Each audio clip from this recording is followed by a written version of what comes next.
All right, so you should be able to. Can you hear me? Oh yeah, I can hear you, bro. Okay, yeah. So you can kind of like tell like where because if I'm right here, you can't really. But if you're look a little bit closer, Ooh, this is real intimate with this microphone. yeah, they're kind of cheap. But what I like about them, let me turn this up a little bit, is that they block out like a bunch of the background sound. Like I used to have a really good mic, not super good. It was just is okay, but it yeah, we could hear the AC running the whole time. So we started turning off the AC and it got really hot and we're like, oh, we can't do this anymore. But all right, guys, welcome to Midnight Sake Podcast. Starting back up with just my own segment. And I'm here with David Hanna. It's been a while. And am I missing any introductions? Oh no, not at all, bro. I'm just a regular 6'1", 235-pound black male. If anybody knows any colleges looking for a running back, no mileage on these legs. I didn't get any PT in high school, so pretty fresh. Ready to go. Where would you be a running back for college if you had to choose one? Who would you want to play for? Look, this is going to sound real wild, right? Real wild. I want to go to Arizona State only because of the mascot. I like the Sun Devil. Sun Devil? Yeah, the little pitchfork he got in his hand. I think that's just so baller, bro. Like, I could just imagine me running around poking people on the ass with it. Oh, my God. That'd be a funny celebration. That's 3 asses you can poke, bro. It's got 3 little things on it. You'll love it. Yeah, so for those of you that don't know, David and I went to high school together, just high school, I think. And I don't think we've seen each other since, well, I guess I didn't even see you at graduation, but I don't think I've seen you since we left high school. But how you ain't seen me at graduation? We walked across the stage, bro. You ain't look up? No. You ain't look to your right? No, it was so long. We were sitting up there. We were like FaceTiming people. It took way too long. Oh man, that's them valedictorian issues right there. Yeah, yeah. Have you been to any graduations? I went to a couple actually. I went to the Booker T graduation recently up in Tulsa, and I don't even know how them kids get to graduate in there, bro. It's so smoky in that big ass fucking building. It just looks like a rodeo should be going on, not like a graduation. Yeah. Man, I remember I thought it was just ours, but like I've gone to my cousins and my sisters and my brothers, and it's always just been super hot. Like even if you're sitting in the stands, it's super hot in there. Oh yeah. My little sister's graduation was hot as hell, but it's like, you know, it was on the east side, and you know, it's just a bunch of black people in body heat. So in the school gymnasium, you really can't expect like too much AC to blow in, you know. Yeah. It's all right. Yeah, I don't know. The Cox Convention Center gets really hot there. I can't do it. But the Cox Convention Center gets really boring. It's yeah. Like, the way sound travels is like, oh, man, I need to take a damn nap. I slept through like half our graduation. Yeah, no, that's I put my little shades on and was just like. Yeah, I remember we got called and I was like, oh, this is cool. And then I was like, oh, I got to sit through. Because you're an H and I was a D. And I was like, we had to sit through the whole other half of the school. Yeah. That was not fun, man. It's not fun at all. It was like, what, 600 kids graduating? Yeah, we had like 600. Oh, I can't even imagine. People in Tulsa, like my girlfriend, I think they have like 1,000 or something in there. I don't even know. What school did she go to? She went to Jenks. Oh. Yeah. And my friend Taylor, who did the podcast with me, he was from Allen, Texas. That's where like Kyler Murray. He went to high school with Kyler Murray. It's kind of crazy. I know his graduating class was at least 2,000. Yeah, it's like he said it was like college. It was like 3,000 people or something like that. So I don't even know how you said. They have a college stadium for a high school football field. Yeah, pretty much. It looks like it's their own it's stadium bigger than though. UCO's, bro. It's bigger than UCO's. Yeah. It's way bigger, but yeah, it's their own high school stadium. It's crazy down there. Yeah, my friend's down there right now working, and he drove by and he thought it was like like the city's what's it called? Like event center or something like that. It was that like big. He's like, no, sports it's just the place. high school football. Yeah, when my family moved down there, we drove past the stadium, and I was like, "What the fuck? You got to get a D1 scholarship to play Yeah. high school football there." Yeah, that's crazy, man. Like, them kids are on steroids, bro. Yeah, I remember. Since you like the Cowboys, like I remember like every year OSU and OU's football team, like half of them are just from Texas, anyways. So Yeah, they're grown men by the age of 10. okay, all right. So wait, how was the steak, by the way? Before The you steak was incredible. yeah, you guys hear that? I recommend right now Venmo my boy. What is it? Chef Bry Fiore. Look, when we get the spelling down later on, Venmo this man $12 so he can go buy more steaks. We can feed anybody. What that is, an Android? Yeah, I went to Samsung. Yeah. See, that's why you gotta plug it up like that, bro. You need your iPhone. The battery's good. I just ran it down. It was like 9%. See what happened when you on the Android? Bro, one sec, my phone. Bro, Android's cool. I don't know what you're talking about. You gotta plug it up because it's an Android.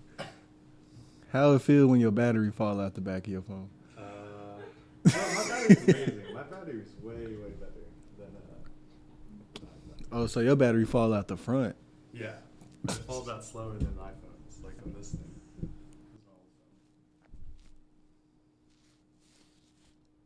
Hey, these the fanciest headphones I'd have probably worn ever. They're for gaming. They weren't crazy. They're like 60, I think. Shoot, they gotta be for gaming, bro. Or listening to really high def movies. Oh yeah. It's also the microphone too. The microphone's really good. Oh yeah. I put on some headphones in Japan one time, bro. That they said they were noise canceling, right? Oh, dude, that crap's And crazy. when you put them on, you know what I mean? Like, most headphones, it'll be like a muffled sound or things just kind of toned down. Yeah. When you put those on, bro, you hear nothing. Yeah, it's crazy. Somebody could be screaming at you in front of you and you would hear nothing they said.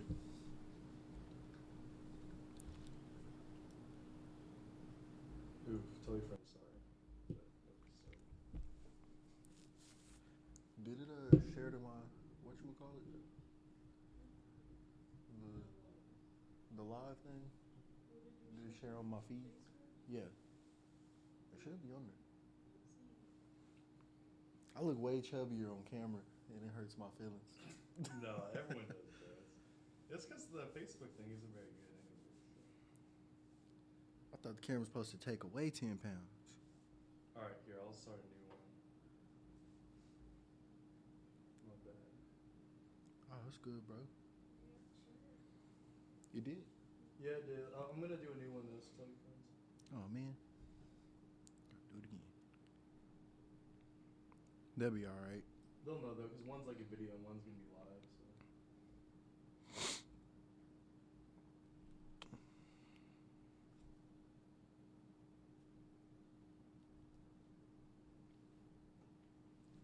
When you turn it back on, dear? Ow. That hurts. Okay, cool. Did you get the new notification? Yes. Okay. Let me send it to like all 8 of the group chats. All right, we're back. Sorry about that. I forgot to plug in my phone. I forgot to set up the camera, so my phone died a little bit. Is your mic on? Sound a little different. Yeah, it's on. Is it? Yeah. Speaking to it again. Yeah, what's up? Yeah, no, I'm not hearing it over here. Switch your. There's a knob right here. Push it up. Is that better now? Oh, that's way Oh better. yeah. Did you get the new notification? Go ahead.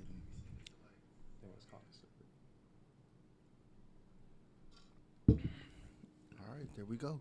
All right, yeah. So, man, I guess my phone was off the whole time. So, but this is David. We'll start over. We're gonna start over at what minute is this? This is minute 10. Oh, this is not too bad. We got like 10 minutes in. Yeah. So I'm here with my friend David Hanna. We went to high school together and haven't seen him since high school, pretty much since graduation. And I just kind of do this podcast just for fun. I just catch up with people that I think are pretty cool people and have interesting stories. And I know you got a lot of stories. Oh, so. bro, I got plenty. All right, so let's see. So let's start with okay, so after high school, like what was going on after high school? All right, so hey, it actually kind of hurts to talk about this. It's a little fucked up. No, that's cool, But man. We all no. I'm good with it. All right, so I submitted some college applications to like some little smaller schools, like kind of UCO, Langston, you know. And as a black kid in Oklahoma, like Langston is some kids' first choice, you know what I mean? But like, I really wanted to go to either OSU or like leave the state for school. But when Langston told me no, I was like, oh fuck, like I can't go to college nowhere, bro. Like if an HBCU tells you no, bro, like you just join the military. That's exactly what I did. And then I worked at Macy's before I left, and it was real confusing, bro. This Arab lady tried to like steal sweaters from me. Yeah. Hey, look. This is how crazy it was, bro. She grabbed the sweaters off the rack, right? And I'm just a little cashier. I got my little suit on. Mm-hmm. She comes over and she's like, "Hey, I need a refund for these." Mind you, the price tag is gone. It's just got like the little retail tag, like the tag that the manufacturer puts on. Yeah. And I'm scanning these things. I'm like, bitch, you ain't even bought this shit yet. Like, we don't even have it registered in our system. Mm-hmm. Where did you even get these sweaters? Like, but I couldn't tell her that I knew she didn't buy them. Yeah. So I kind of pushed my little button, and like my manager, he was like the head of like loss prevention. He came over and was like, "We can give you store credit for it, you know, kind of like GameStop or something." He's like, we can give you some store credit. Like we can't give you an actual refund. Yeah. And the lady's looking at me. I'm like, oh my gosh, she's gonna explode. Like I feel bad for saying it, but like she looked so angry, like she was frustrated. She was like, "Well, I bought these at Penn Square and this and that and this and that." And I'm like, yo, I just watched her pick these up off of a rack, bro. Like she didn't buy these at all. Like she picked up some sweaters and tried to get a refund from him in the store, bro. He was like, okay. So he tried to give her store credit. She takes the sweaters, right? And she's like, you know what? I don't even want the money back. And she's trying to walk out the store, and then the beeper goes off. Oh my god. And I'm just like, God, how do you Wait, so was the hard part still attached to the sweaters, like that security tag? Nah, it's not even a security tag. It's just like a little. They have these little things inside the barcode. Like if you scan the barcode and somebody doesn't pay for it, it just beeps off. Like oh wow, I didn't even know that. You don't I even thought have it to was have a like, security tag on it. oh wow. Anything that still has like the barcode on it is free. Man, I didn't even know that. Yeah, working in retail is hilarious because okay, so I talked with this with Tony because he worked at Target for security. So he got to deal with those people. But like, yeah, I was just like a cashier too pretty much, and it sucks because you know they're doing something, but you can't do anything about it because you don't want to like, I guess it's like to take the risk of like if they weren't stealing, that looked pretty bad if they really weren't stealing. But yeah, Tony told me some stories, like some dudes would load up the Target cart with like CDs and DVDs and just try to like run out the store with the whole cart, dude.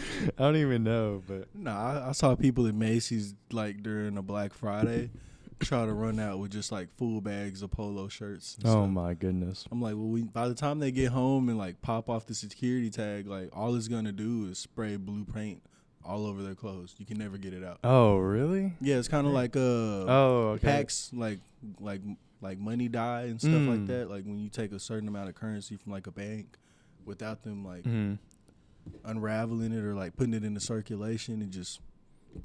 I didn't even all know your those clothes are security blue. tags did that. I thought they were just little beepers. Yeah, nah, they're not just little magnets, bro. They hold like a lot of liquid in them. Oh, like, it explodes wow. when you take it off. Yeah, they never told us since Home Depot. So You been thinking about stealing, bro? No. People are funny though. People are funny when you work in retail. Oh yeah, it's hilarious. Oh, I almost got robbed once That was crazy. The dude slid a note across the counter. Oh, You know, really? I didn't think that was a real thing. You know what I mean? He just slides this note across the counter. It's like, give me the money in the register. Oh my goodness. And so I wrote back on the note, I'm new. I don't know how to open the register. And I just gave it back to him. He just kind of nodded his head and left. I was Oh like, my goodness. That's like, wow, I can't probably believe that worked. the most polite robbery attempt I've ever heard of. Oh yeah, one of my ex girlfriends actually, she got robbed while we were working at Walmart, which was kind of crazy. And I feel bad for saying this, but we got into an argument like earlier that day. I was like, yeah, you kind of deserve that. It's like, you had it coming. Oh my goodness. But nah, once again, somebody just kind of slid a note across the counter, and I'm like, the dude slid a note. Like, why would you even give him what's in the register? Like, bro, you gave me a Post-it note. I'm not finna, no. Go get your own money, bro. Go rob somebody else. I didn't even know I guess that's the new way to rob stuff now. But Yeah, bro, this is like right after high school. Like, these were not modern day solutions. that's true. So, let's see. So, did anyone like suggest you the military? Were you just like, this is my own choice? And Ooh, like, all right. like what was the thought process of that? So while we were in high school, actually, beginning of senior year, I chose the Army originally. Right. But I don't know if you remember or not, I broke my foot, and I was kind of like limping around school in a little cast for, So the Army recruiter stopped talking to me. I was like, you know what, fuck the military. Oh, really? Like, I'm not gonna go anyway then. Fuck y'all. So everything it ended, you know, I'm just bored at home and working. And I'm like, fuck, I got to get out of Oklahoma, bro. I was like, I'm not going to college. This ain't it. Yeah. And right on cue, Facebook shows me like a little ad for the Navy. I'm like, bro, I'm not finna get no fucking water. Like, Yeah. I can swim. Look, I'm one of the rare black people who can swim. Okay. Yeah. You know, we do exist, but the recruiter, I had actually went to church with him and his family, and like I knew his son, and so he messaged me and was like, "Hey, would you be interested in joining the Navy?" And I wanted to reply back and be like, "Fuck no," but then I was like, you know what? Maybe it won't be so bad, you know. Later we'll fast forward to later on in the show. It was so bad, But yeah, so I'm like, you know what? He put his own son in. I was like, I doubt he'll put me in and just fuck me over. You know what I mean? And he was honest for the most part. He was honest, and he was like, yeah, I was a nuclear machinist and I was stationed in Japan. And I was like, oh, that sounds real cool. I don't want to go to no damn Japan. Lucky me. But I told him, I was like, look, how quickly can you get me out of Oklahoma? Yeah. He was like, I can have you out of here in like the next 3 months. I was like, okay, bet. Like 3 months, that's nothing. That's cake. And I wanted to be a rescue swimmer anyway because I watched that movie with Ashton Kutcher called The Guardian. So I was like, yeah, fuck it, I want to swim, bro. I didn't get that far, but he went on. He put me in, and they almost didn't let me join because they did my background check, right? And I'm a third David Hanna, and all the David Hannas like above me, they've been arrested, went to prison. So when they did my background check, they saw my grandpa and my dad, and they called my recruiter and cussed him out. Like, I could hear the lady screaming at him through the phone. She was like, are you fucking shitting me? You're putting a criminal in the fucking military? And my recruiter's like, a criminal? It's like, this kid's not even 18 yet. Yeah. They're like, he's been to prison for 8 years, and, you know, he just served a 21-year sentence. It's like, how can he serve 21 years? He hasn't even been alive for 21 years. And I'm like, when did I go to prison for 21 years? Yeah. Like, I wouldn't say Oklahoma was that bad, you know what I mean? No. But nah, so he finally put me in, and then, you know, 3 to 4 months, it wasn't 3 to 4 months, it was like 6. I ended up leaving February. I signed my contract in July, I left in February, and that's basically where it took off from there. It was cool. I wouldn't say that I thought about joining the Navy, but the Navy wanted me to join, so I was like, I'll go. Did you ever talk to like Air Force any, or just whoever was around was Navy? Look, The Air Force people in my life told me so many times, go Air Force. Yeah. Go Air Force, go Air Force, Yeah. go Air Force. And I was like, all right, I'm going to go Air Force. I went to the Air Force recruiting office 7 times, and 7 times the Air Force recruiter wasn't there. Dang. Yeah, he meets his quota quick, bro. Like, as soon as he opens the office, I he's got see. like 30 nerds come Yeah. in, and then boom, he doesn't need anymore. He doesn't need anybody. Yeah, else. yeah. Like, so I was like, oh, shit. And the Navy recruiting office was right next to it. I was like, I'm not going to be a Marine Mm-hmm. ever. Yeah. It's like, and fuck the Army. All right, I guess I'll join the Navy. No. That's weird that the Army recruiters stopped talking to you. Like, because, I mean, your leg was going to heal. And what was that? Was that Right. even like your senior year? When you Yeah, did? it was senior year. Oh, Bro. okay. It was senior year. Chase Hillman stepped a clean hole through my foot. It was crazy, bro. Like, when I first broke it, I didn't even know I broke it. Like, Yeah. I was still trying to walk around and practice on it. And, Dang, dude. and, you know, I walked around school for like a solid week, and I was like, man, my foot really hurts. Hmm. And I told my mom, I was like, Mama, I think my foot is broken. She was like, what? She looked at it, it was swollen. She was like, put some ice on it and walk it off. I was like, yeah, that's like, the- walk it off. She was like, if it's still hurting by Thursday, it was a Tuesday. She was like, Mhm. if it's still hurting by Thursday, we'll take you to the hospital. My stepdad came home and was like, we're going to take you to the hospital. yeah. Yeah, that's funny. That's crazy. So you went to practice and stuff on a Yeah, broken bro, I foot? was still trying to be active, you know what I mean? I had never broken a bone, like Mhm. completely broken. I've had fractures and like little hairline fractures and little sprains here and there. I had never broken a bone. So what part was like, if this is your foot, was it like right here or something? Or like, It was more towards like the pinky toe, you know what I Mm. mean? But the bone, it was a hole. It started off as a hole, right? Mm. Oh, a hole. And then it completely shattered. Like, it Oh, just I see. disappeared. So it was like a piece of bone left right here, and there was Uh-huh. like a piece of bone left right there. And they went in and put a screw in between it and just connected them. Oh, wow. Where'd that hole come from? Just like, It just came from Chase Hillman's cleat, bro. dang. That's Chase crazy. Hillman's a big guy, bro. He's Yeah. huge. His foot is just like fuck, bro. It's like a cow leg. That's so. What did it feel like when you were practicing in it? Was it like numb, or was it like could you? It was walk and numb stuff? for a little while, like because of the adrenaline. You know what I mean? Like I was pumping, bro. Even though I ain't really getting no playing time, like I was giving her all she got. But when we kind of slowed down and got into like the team practice part of it, and I could actually just like stand for a second, it was getting kind of hard to stand. And then I kind of put my foot down and then just like sent a little tingle. You know how your foot falls asleep when you're on the toilet and then you stand up and you get like a weird tingle through your body? It felt like that at first. Like it wasn't really pain until like I had a couple days to kind of let it set in, and then it started like hurting. Man, that's crazy. Yeah. That's crazy that the body can do that. Yeah. Coach Draper wasn't too happy about it. He was really pissed off. 'Cause, like the day I got cleared to like be able to do stuff again, you know, like play activities, it was the same day as the student teacher basketball game, which I participated in after not showing up to wrestling practice for like 6 weeks. Oh, dude, wrestling practice. Yeah, bro. So Coach Draper was pissed. Like when I came off the court, he was like, "What the fuck, David Hanna? You're out here gyrating around and playing basketball. You can't show up to practice." I'm like, "Coach, my foot was broken." He was like, "It's not broken now." Yeah, man, he's an intense dude. Were you there when I went to wrestling practice? I was there for everything, bro. I was there. Man, so you remember me being in wrestling practice for the couple times? We only had 2 Asians, bro. We had you and Walter Smith. Bro, I was getting getting dominated, dude. For like a day, I was like, "Yo, what's Bryant doing?"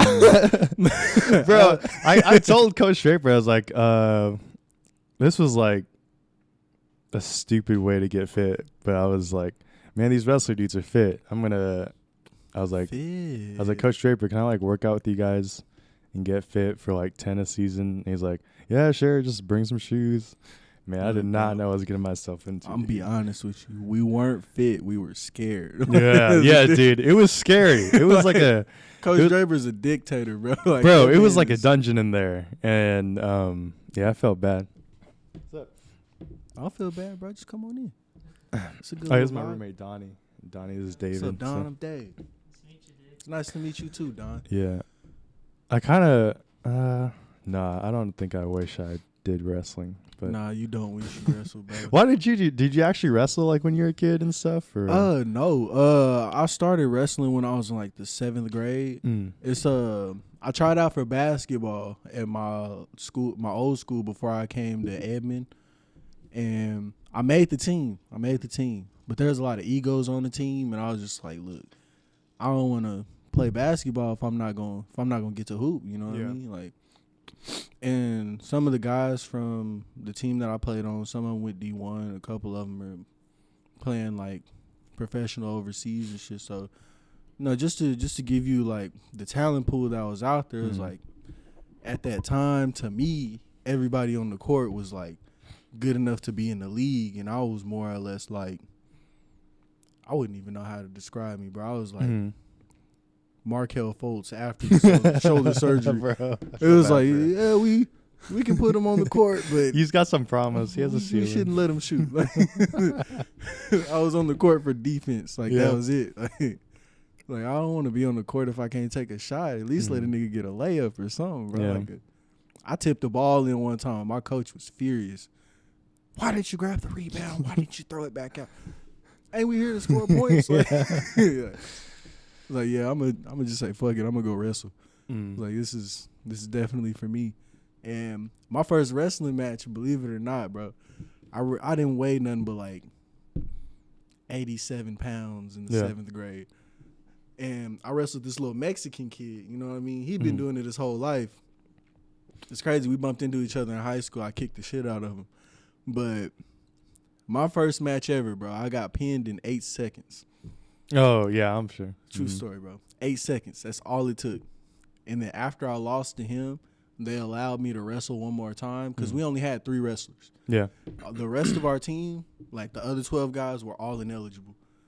Like, we were in the hood, bro. Like, we didn't care about grades. Like, grades didn't matter. You know what I mean? So they were ineligible. We showed up 3 deep to a team duel against like 15 other kids. Oh my gosh. I was like, look, I'll wrestle as many of them as you'll let me have. Like, Hey, I didn't come here to spirit. just be here for 30 seconds and then go home, you know.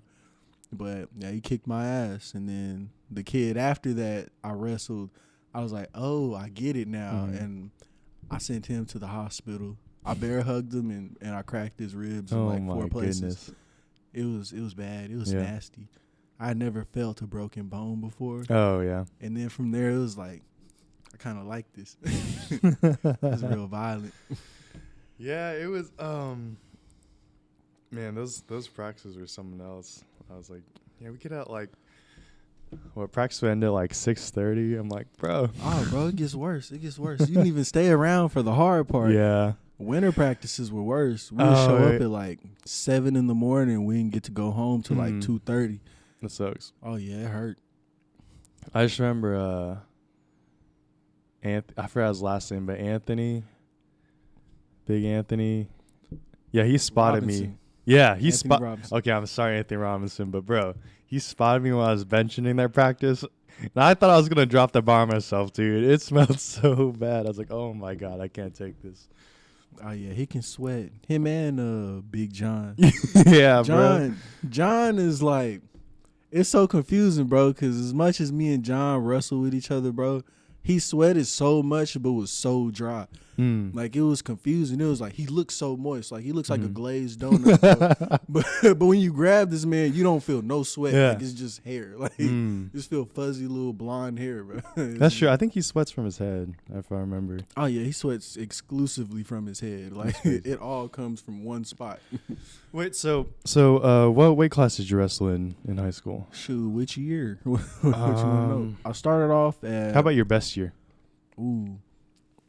When I was like healthy, I was about a smooth 170.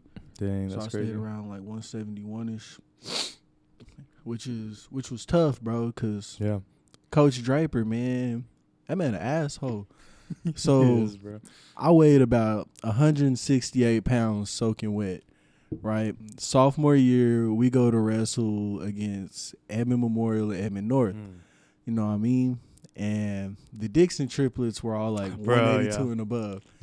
You feel me? So I'm like, you know, I ain't really got to wrestle these niggas. Hey, this is gonna be a good little night. Mm-hmm.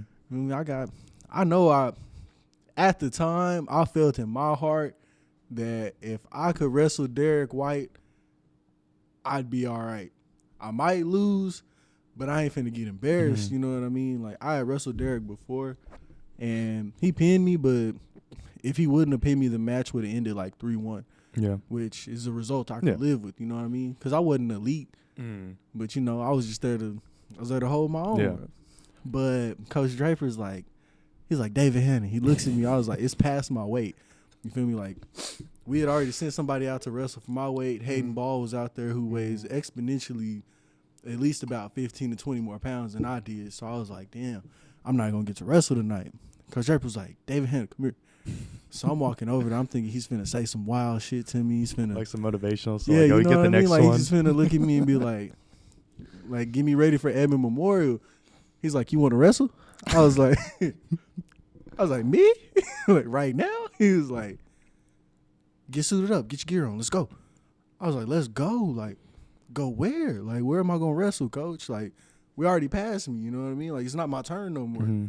So out walks Andrew Dixon, and Coach Draper's like, hey, you give me everything you got right here. He's like, you go out there and you compete. It's like, you could probably whip his ass if you really give it all you got. And in my head, like, look, in my head, bro, I was really believing it too. So I'm like, you know what? I'm finna go beat his ass. Like, I don't know if y'all know who the Dixon triplets are, but just imagine 3 brick shit houses standing next to each other. Yeah. Like, just all 3 of them are just men, bro. Like, it's not even fair, bro. It's not even fair. I walked out there, and this man, Andrew, cracked a smile, and he's like, what are you doing out here? Like, he whispered to me, like, he literally lifted his singlet up over his mouth. He was like, bro, what are you doing out here? I'm like, I just put my arms up. I was like, I don't know. I was like, I'm not supposed to be here, bro. Like, this man weighs about 30 pounds more than I do. Yeah. What I'm doing is not legal, bro. If OSSA would have found out what we did that day, bro, Coach Draper would have been suspended for a while. Like, for a while. And the ref is so Oklahoman, bro. He was like, well, shit, if he stepped out there, then that's what he asked for. I was like, I just wanted to wrestle. So, crazy part about that match is, while we were wrestling, I actually dislocated my shoulder, right? Oh, my gosh. And Andrew popped it back in without knowing. Like, he popped it out and back in. What the heck? So, I didn't feel the pain until after the match was over. Oh, and I lasted to the 3rd period. I was proud of myself. I was like, hey, look at me. Like, I'm here now. Like, I was down like 14-8 at one point. But I was like, that's 8 points. Like, Yeah. I really wasn't even supposed to score today, if we want to be honest. No, that's pretty good score against him. Not gonna lie. 8 whole points. Yeah. Shoot, I'd be lucky to dream about getting 8 points against this nigga. Like, he gave me 8 points. So I was like, shit, I'll take it. Yeah. It hurt though. When I walked off that mat, I was like, I felt pretty good, and then I just felt a ring. It was like, and my arm just went. Was it from like a slam, or did he have you in a hole or something? He didn't slam me at all. I actually tried to slam him, believe it or not. I let some of that confidence get to my head a little bit, and I tried to throw him right, and my arm got stuck between his arm and his midsection. Yeah. So when I tried to throw him, his body didn't move, so it was just me. And so that's easy. My arm just went and just snapped out of place. I was like, ooh, I heard it, but I thought it was him. I was like, this nigga out here breaking legs and shit. Yeah, for anyone who doesn't know, the Dixon triplets were like, they were like the definition of like, they were all like natural built like Kratos from God. It was crazy though, because they all just would weigh the same. They're like, we don't want to wrestle each other, so we'll just like wrestle in 3 different classes, and they would win every class. It was ridiculous. Yeah, bro, they just scatter out. Like, I would see them play rock, paper, scissors before tournaments and decide who's gonna wrestle where. Oh my gosh. Yeah, they I had my run with them because they knew like Rifki and Risky, and I was kind of same with them freshman year. And we were playing basketball, and we were playing basketball, and I don't know if it was just I don't know their names. I forget. I don't know if it's just two of them or it was all three. I think it was all three.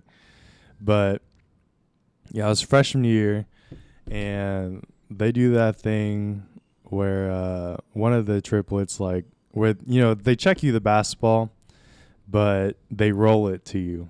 And so it's like as soon as you touch it, they're going to try to steal it. Yeah. And I didn't know. The other triplets coming from here, I'm just like, I'm just trying to pick up the ball. Like, we're just in the OU gym. It's just pick up. Like, no one's going to do this. So I'm just picking up the ball, and then it just goes black. And then I don't even know. It was maybe like half a second. I'm like, oh, hey, what's up? And everyone's just like looking at me, like super scared. I'm like, yo, what's wrong? Like, I just hit my head, right? And so I go back, and there's I think I still have the scar. But yeah, it's right here. It's just this huge like gash that's like this thick. And my eyelid's just like busted open from one of the triplets' heads. And he just like dove into you? Yeah. We clashed heads, bro. He was trying to get the takedown on the basketball. I don't know. I don't know what happened. But you gotta get them points, man. And I looked and so I went in the bathroom like, man, that's a deep cut.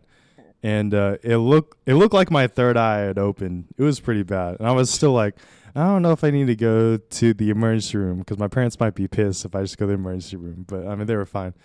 That's just how it is. But it was funny because I remember like walking back out to the court, and I realized why everyone's face was so like scared, because I walk out and the workers have like mops and they're like mopping up the blood because I guess just that much blood just like came out.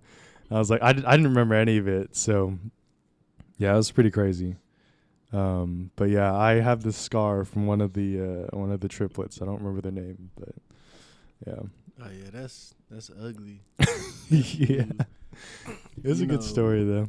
I don't know if you know who Mason Stowers is, yeah, right? I remember him. All right, so we went to a tournament in Arkansas, and needless to say, bro, there was no reason for us to be there, bro. Like, Arkansas schools are terrible at wrestling. Mm-hmm.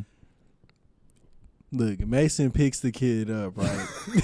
Oh, he told me. I think he told me a little bit about this. Like, he slams the kid, breaks his ribs, right? Mason stands up. And the ref's like, you're disqualified. This man, Mason Stowers, bro, after breaking a kid's ribs from a slam, asks why he's being disqualified. Like, oh my goodness. He stops and goes, he's like, I didn't do anything wrong. The kid's still laying on the mat dying, bro. Like, he's not even moving at this point. And I'm just laughing so hard, bro. Like, I shouldn't be laughing, you know what I mean? But it was just funny, bro. Because, like, look, you know it's bad when Andrew Lemoyne is laughing at somebody. Yeah, injured, dude, he's bro. the nicest dude ever. Drew's like a kind soul, bro. Andrew's just sitting over there with his face in his jacket, just like crying, bro. Because Mason really turned around. Like, he really had the audacity to turn around and say, what did I do wrong? Like, why am I getting, like, DQ'd right now? Like, bro, you just killed a man. Like, I don't know what you thought was going to happen. Like, this is you now. You're a murderer, bro. Like, you just have to accept that. This is who you are. You're a killer. Yeah. Man, I totally forgot that you were in wrestling. The only thing I remember from wrestling was just, I don't even remember, dude. It was like a weird, like, sweaty blur.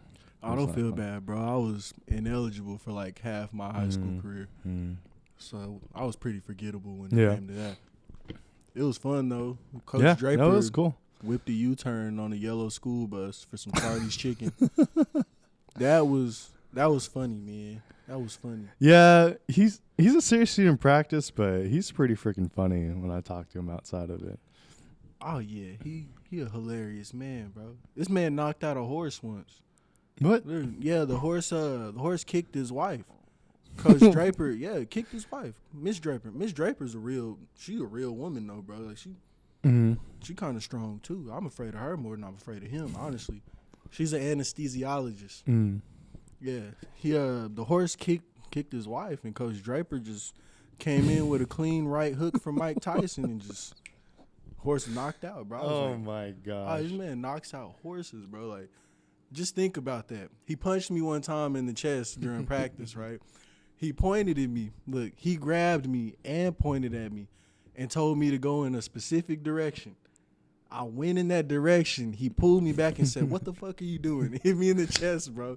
And I collapsed. Like, I slid down the wall and just sat on the floor for a second. Like, yo, bro, I just got hit by God. Like, That's crazy. this shouldn't be happening to me. Like, I had asthma, but didn't nobody know. You know what I mean? So it was like, yeah, I remember that. I was just sitting there wheezing, bro. I'm like, what's that for, coach? It's like, you went in the wrong direction.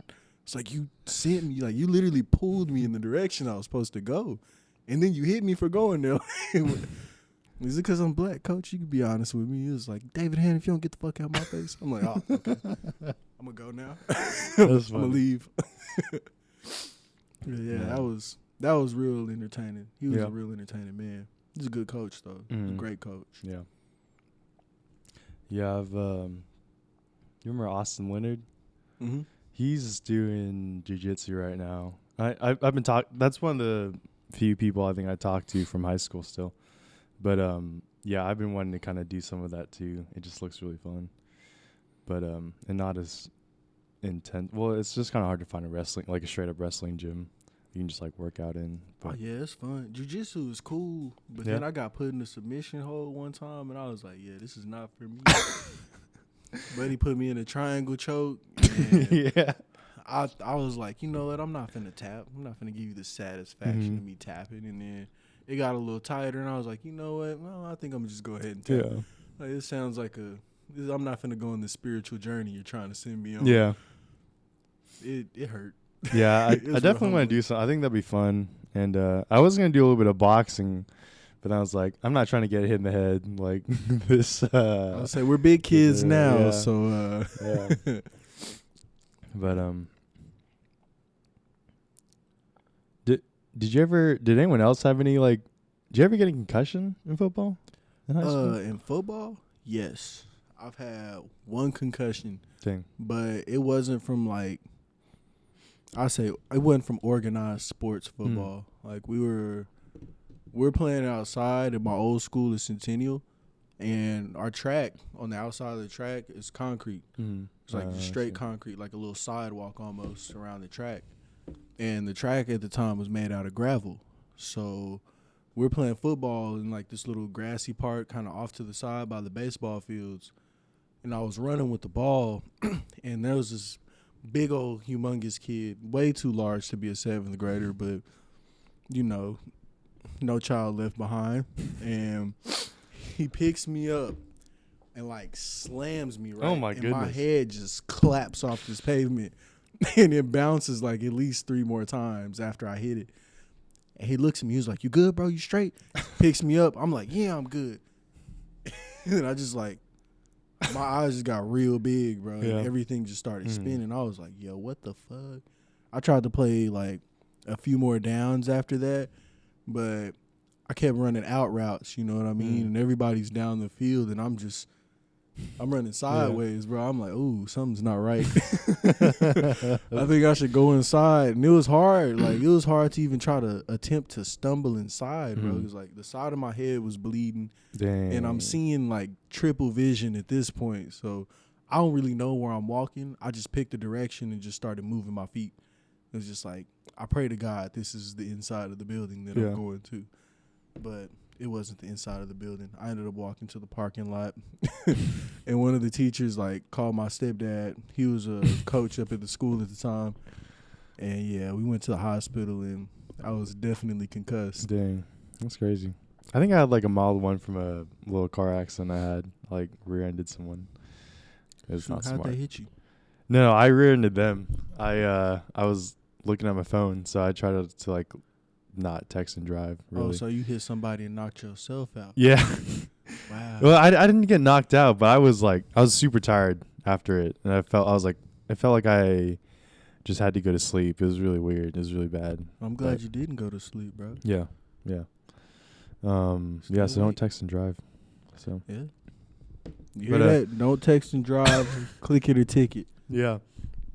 Forgive it's my fine. tickets, please. I won't speed anymore. Oh my, dude, I don't even get tickets for. I get freaking Norman. Norman parking is the worst. They love their job too much, and I get So I put my like plate tag thing on the wrong side. I didn't cover up the 2018, and I get tickets for it. Like I got like a $50 ticket for it recently, and like 5 warnings. And it only happens when I park in Norman, like on Campus Corner and stuff. Oh man, it could be worse, bro. In Broken Arrow, if you go like 1 mile over the speed limit, bullshit you not, there's like 8 cop cars that pull up on you together simultaneously.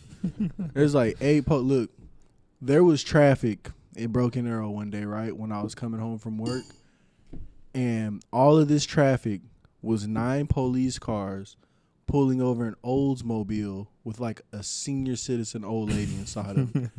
She's just sitting in her car minding her business, and there's like 9 police vehicles behind ridiculous. her. I'm like, why, bro? What did she do to you? Mm-hmm.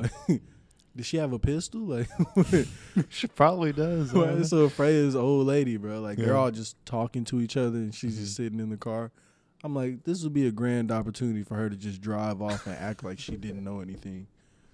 There were 9 police cars, bro, for one old lady. That's crazy. Yeah, Somebody could have robbed the bank and got away with it that day. probably. They probably did. I hope they did. So okay, so wait, so why did it take 6 months for you to go out to basic Paperwork. paperwork? Yeah, and I kind of fucked it up myself. You know what I Mhm. mean? I got arrested during that summer Mm. for some dumb shit. Hey, look, this is what's so fucked up about it, right? All the illegal shit I did through like middle school, high school, like just in life in general, bro. The one illegal thing I didn't do that somebody else did, I went to jail for. Yeah. I was like, what the fuck?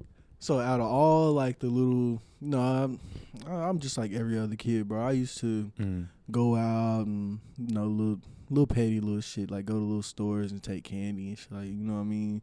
Every now and then I grab like a shirt, some pants, some stuff like that. You know, it elevated the older I got. You know what I mean. And then it was like, I had a brief little stint with like joyriding and like, just Grand Theft Auto type shit. And I was like, you know what? This ain't the life path I need to go down. Yeah. And so I'm like, yeah, I'm done with this shit. I'm finna go do something better with my life.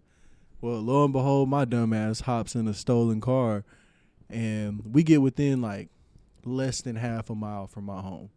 Like I could almost spit on my home from where we got pulled over at. They took off running. The door was on childproof. So I'm sitting in the back seat looking like a fucking idiot when the police officer rolls up. His first words to me are, "Why didn't you run?" And I showed him, like, I attempted to open the door, and he just like, he cracks a little smile. He was like, "I wish you'd have ran." He was like, "This would have been a little better for you, because I was definitely trying to chase the driver, but I didn't want to take any chances getting shot in the back with you in this car."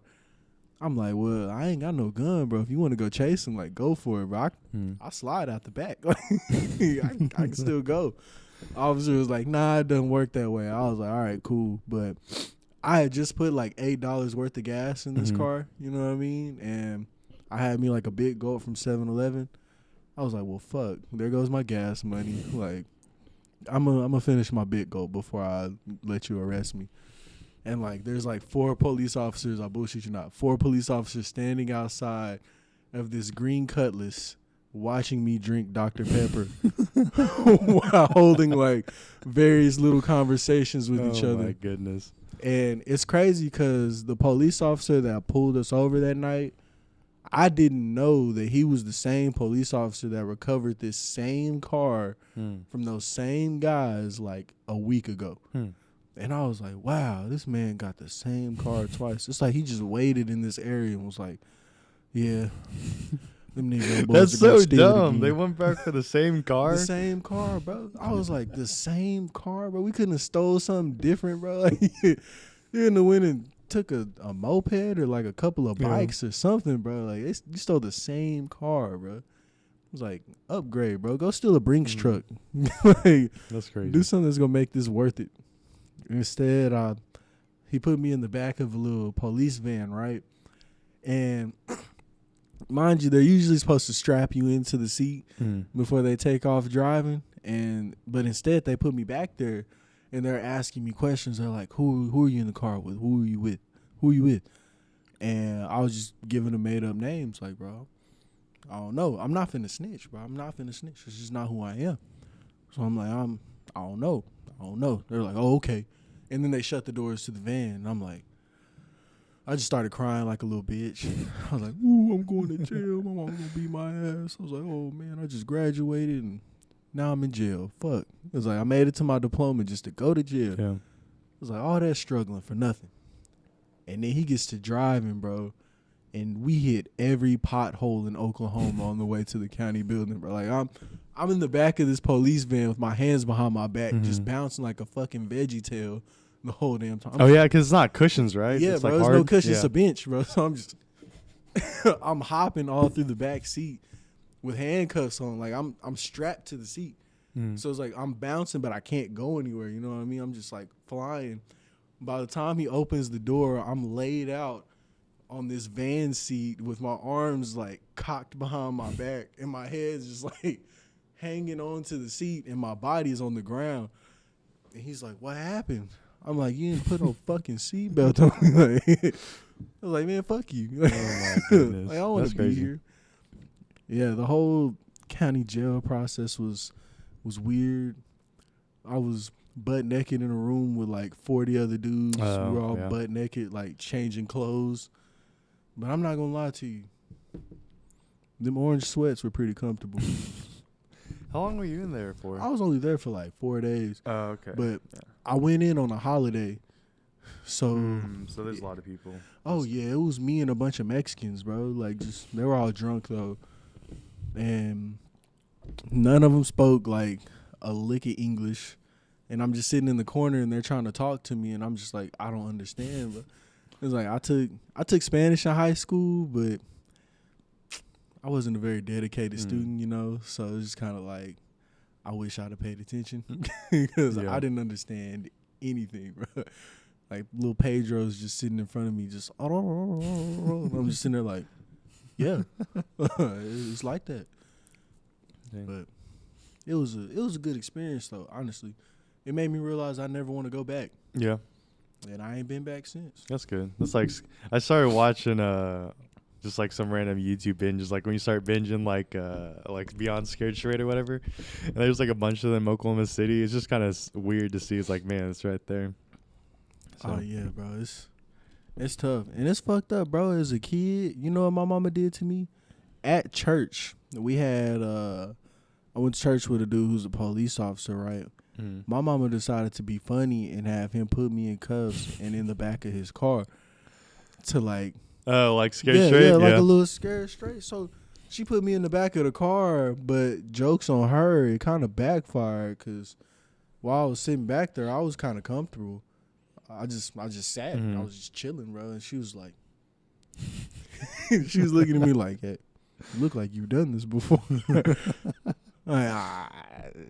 Man, that's funny. That reminds me. I was in Tulsa.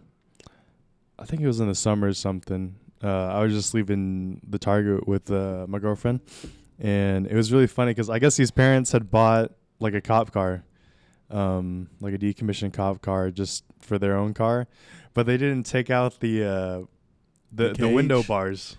Yeah. In the back, so their kids are just sitting that back there, just chilling. It looks so funny, dude. It was one of the funniest things I ever seen drive by.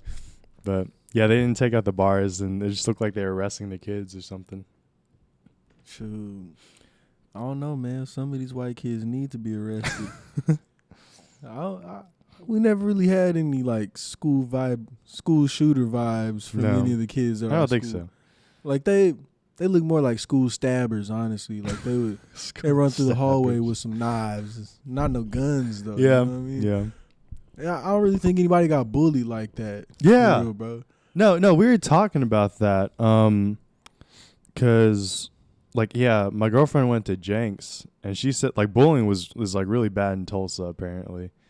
Like I think she said like 2 kids like killed themselves in like a year, and she got bullied too. Like bullying is like, and it was just kind of weird to me because, I was like, yeah, I never really felt like, well, I knew like I wasn't really ever bullied, and then because I always tried to be friends with everyone in high school, and I was like, I don't really see anyone getting bullied Yeah, here, bro, but like, you're a pretty likable dude. yeah, but maybe it's just like, just my ignorance. Like I'm not experienced to it, but I'm like talking to, like, I mean, you just said the same thing.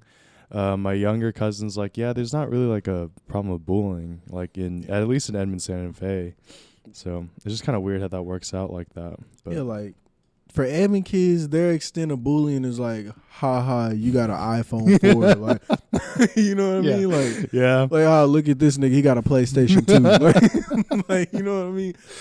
Like, it just make fun of you because your iPhone is like 3 years older than the one they got. Like, yeah, like your phone case is silver. Like, yeah, that's the most honestly that I could say any Edmond kid really was bullying like that. Like, it was just like monetary things or like material possessions. Yeah, I think we were lucky, and it's just crazy that you also have the same experience. Like, I guess it just wasn't really a thing, like at least at our school. So, and the thing about Edmond kids is, bro, they're kind of all like within themselves. You know what I mean? So bullying wasn't really a thing because nobody was that social. You know? Yeah, like, they had their own little groups. Like if they were social, it was good little conversations, cool little interactions. I mean, if they wasn't cool with you, they just didn't hang out with you. Yeah. Unless y'all smoked weed after school, you know what I mean? But, everybody does their thing. Yeah. You know? That's how you make friends in school anyway. Yeah. Just light up a blunt. Everybody will show up, I promise. They'll be there. All right, so you leave Oklahoma County. Was it Oklahoma County or was it in Tulsa? Yeah, it was Oklahoma County. It was Oklahoma County. Okay, so now you're getting, or just walk me through the process when you just started going to basic and all that stuff. Like how was your first day and stuff like that? Or getting off the bus? I've seen some videos of people getting off the bus. Hey, look. Sorry. Hey, but I need to send you some of these videos because they're really funny because they're shot in like the 90s or something, so like everyone looks like legit nerd. Like it looks like Air Force, but it's like Marine first day off or something. It's hilarious. Look, Marine kids are way more geeky than any other branch, bro. It's just like Marine kids were the kids in school who did get bullied and were like, fuck it, I'm not taking this shit no more. So instead of shooting up a school, they're like, we're just gonna go shoot up Afghanistan. Like it's a good substitute for them at least, you know. But what happened is, look, the plane touches down. I can't say a lot about what goes on, you know what I mean? But all I'm going to say is I sat at the airport for like 4 hours. Then I'll finally get on the bus to get there. And, you know, when you get off, it's just a bunch of screaming Filipinos. Yeah. That's all it is. It's a bunch of angry Filipinos yelling at you, pronouncing your name wrong. You can't really understand what they're saying, but you see the other Filipino kids that just showed up with you, you just kind of follow their lead until you get to somebody American. You know what I mean? Like, till you hear English. So it's like, you're getting yelled at in gibberish, and then somebody pops up in English, is like, hey, put this hoodie on. And that's just kind of how the first day went. You're sleep deprived for a while. You almost go insane a little bit, but you know, I had some good guys behind me. I almost ended my career before it started. Oh, really? Yeah, they were trying to get people to snitch on themselves. I'm not gonna say too much after that, but I was just tired, bro. Like I was finna stand up just because I was tired, but I didn't know they asked a question for like people to stand up and snitch on themselves. So I was getting ready to stand up. And shout out to my boy Dez, Hardy Lindsay. If you're watching this, Dez grabbed me by my shoulder and ripped me back into my seat without anybody seeing him. Like, I stood up and he grabbed me and said, just stay. He was like, go back to sleep. I was like. Were they just asking you if, like, people wanted to quit? Or nah, they weren't asking you if you wanted to quit. They were asking, like, do you have any, like, felonies? Oh. Yeah, they're just kind of asking some real personal questions, you know what I mean? But it is what it is, you know. Boot camp was It was a fun little time, but it was a little boring. Yeah. I ain't gonna lie to you. I folded more clothes than anything. How long was it? It was like 2.5 months. 2.5 months. It was like 2.5 months, but in the middle of the winter in Uh, Chicago, so it was like it negative was in 40 Chicago? degrees. Yeah, bro, it was Oh, I like didn't know negative that. 30 when we touched down. Shoot. Our flight, actually, I was supposed to leave February 2nd, was the day my contract started. Mm. I left Oklahoma February 3rd because it was icy and all the flights got canceled, and it was all bad, bro. We even sat on the runway for like an hour and a half. I fell asleep listening to J. Cole's album, Yeah. 2014, Forest Yeah, Hills that's a Drive. good Shout one, out man. to That's J. Cole. amazing. Yeah, when he first dropped that, I was listening to the album. I listened to the whole album. Fell asleep, listened to the whole album. I woke up, we were still on the runway. Hmm. I was like, fuck, bro. Like, I'm just never going to make it out of Oklahoma, bro. Dang. Yeah, but when I finally did, I was like, damn, I want to go home. Yeah. Yeah, it was cold in Chicago, bro. Especially at night. We had like little wool blankets. And we're sleeping on like, honestly, an air mattress would have probably been better than what we were sleeping on, to be real with you. Oh, I bet. Yeah, bro. We had like little wool blankets, but you had to fold them every morning. So I was like, fuck that. I just sat it at the end of the bed and put my sweats on and just kind of suffered in silence like everybody else. It was a good little time though. It was a lot of bonding. You meet a bunch of people and you hate each other's guts, but by the end of it, you all love each other, and it was a unique experience, bro. It was unique. Now after boot camp was those are the stories you want right there. Them the stories you want right there. But I'm gonna let you ask them though. I'm gonna let you ask what you want to hear. Like, Okay, so to lead into that, so during boot camp, do they kind of start, like, how do you decide on your job? Like, is that just no, you don't decide on your job during boot camp. You choose your job before you even leave. Like, Oh, before okay. you even sign your contract, you take the ASVAB. You go sit down with the guy. He shoots the shit with you for a little while, pulls out a sheet of paper and was like, look, this is the job you qualified for. Now, for most kids, from what I heard, I was like, wow, I got lucky because the dude who gave me mines was getting ready to retire, you know what I mean? So he didn't really give a shit. He was going to give me whatever I came for. But the other kids from like other recruiting stations, they told me about their experience and how they kind of got swindled into a job, you know what I mean? I was like, wow, that sucks. Yeah. Like, that must hurt. So you signed. So what was the position again that you worked? Air crew was my original position. Like, I was Oh, okay. fucking with the helicopters and the planes, and then I got in trouble and ended up being a mechanic. I was like, damn. Oh, I see. Yeah, it wasn't so bad though. Being a mechanic wasn't bad because, you know, it gave me something to, like, when I get out, you know, I had a craft already. I had Good a trade. skills. Yeah, but while I was in, it was depressing, bro. Yeah. It was very depressing. But I don't know. I really know how to explain it. Being on a nuclear aircraft carrier, bro, definitely had like its ups and downs. Yeah. So explain that. So what were you stationed in and stuff like that? So I was stationed in Japan on the Ronald Reagan, right? Shittiest boat in the Navy. I promise you. Like, anybody will tell you. They'll tell you. They'll say exactly what I said. Shittiest boat in the Navy. But it was fun, though. You know what I mean? Because, you know, when you mix depression and sadness and Newports and Black and Milds and teenagers and old people just all in one little spot, it gets pretty entertaining. I seen a couple of fights, you know what I mean? I watched one of my homeboys knock the sound out of somebody's ears. Dude was deaf out of that ear for like 3 days. Oh my gosh. That was hilarious. Bro, I've never seen anybody get the sound punched out of their life. He couldn't hear for 3 days, bro. I was just like, wow. I was like, my homeboy ever hit me like that, I'm going to shoot him. I told him, I was like, bro, you ever swing on me like that, I'm going to shoot you. I'm going to kill you. I ain't playing. So you did you say it was called Airman first? Yeah, I was an airman first. I went to Florida, Pensacola, Florida, for my little A school at first, and that was cool. Florida's definitely a vibe, bro. It was real nice. Pensacola is kind of like, it's kind of in the sticks, bro. I don't know how to describe it. If Pensacola was in Oklahoma, it would be Mustang. That makes sense. But with like an ocean. Yeah, I can see that. You know what I mean? Yeah. So it's kind of like, it's one of them cities. It's like, people go there. Mm-hmm. They fiddle But around. there's some stuff there, but it's not there's like some- that's yeah. not my main place to go. There's some stuff, but you definitely want to leave Yeah. to go have more fun. Mm. Yeah, it was like that. I dated a white girl while I was out there. That was interesting. Dating a white girl in general is interesting though. You know how it goes. It's like you expect her to be like a certain type of way, you know what I mean? You kind of already walk into the relationship with your own little expectations. And then as it plays on, you're like, what the fuck? Like, I knew nothing about white people at all, bro. Like, Yeah. at all.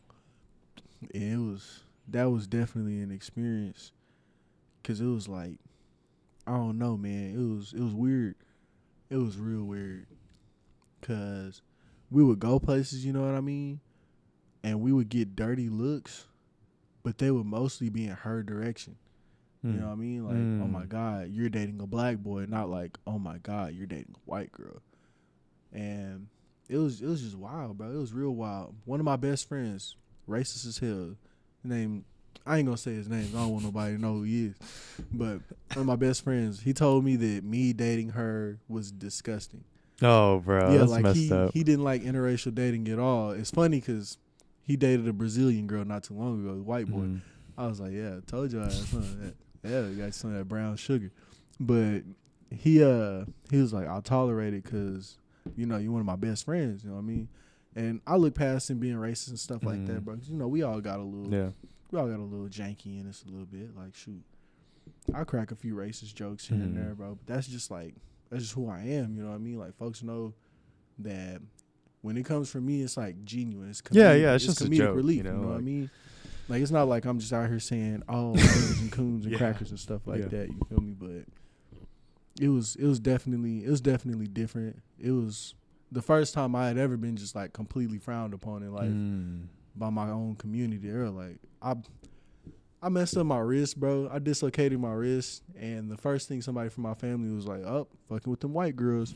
I was like, here we go. But that was interesting. After I left that program, I went back to Chicago. So I went from like 100-degree weather with like 80% humidity to like -20. And I can honestly say that's probably the most depressing transition I've ever made in life. I bet. Yeah, Chicago was a different animal during the winter. It was a different animal. It was really cool. I heard it gets crazy cold there. Oh, yeah. And the wind is like sharp, bro. It's not like, Oklahoma wind kind of pushes you a little bit. Chicago wind is like, you feel like you're getting robbed when you step outside, like somebody's stabbing you and taking your money. Yeah, that's what you mentioned before about like joking. That's one thing that in college is like amplified. Like no one can tell if everyone can tell that they're joking, but like people won't accept it. They'll say it's like bad or I don't know. It's just weird. You go to school at OU. You go to school at Blackface Central, bro. Like, y'all don't get a chance to joke, bro. Yeah, I know. Okay, yeah, and that's kind of the argument that my girlfriend was making. She's like, yeah, like you don't want to joke about something offensive that happened recently, but I was also like, yeah, but the dude was also joking. He was just trying to get his charcoal face mask on. It wasn't like. Because the people that actually did it was like legit paint. Like I saw the photos. It's like legit paint. But yeah, I feel bad for that dude because I remember I was like, I think I showed you some of that news article, but I was reading some of it, and it was like the statement from the organization investigating him was like, we don't have all the details yet.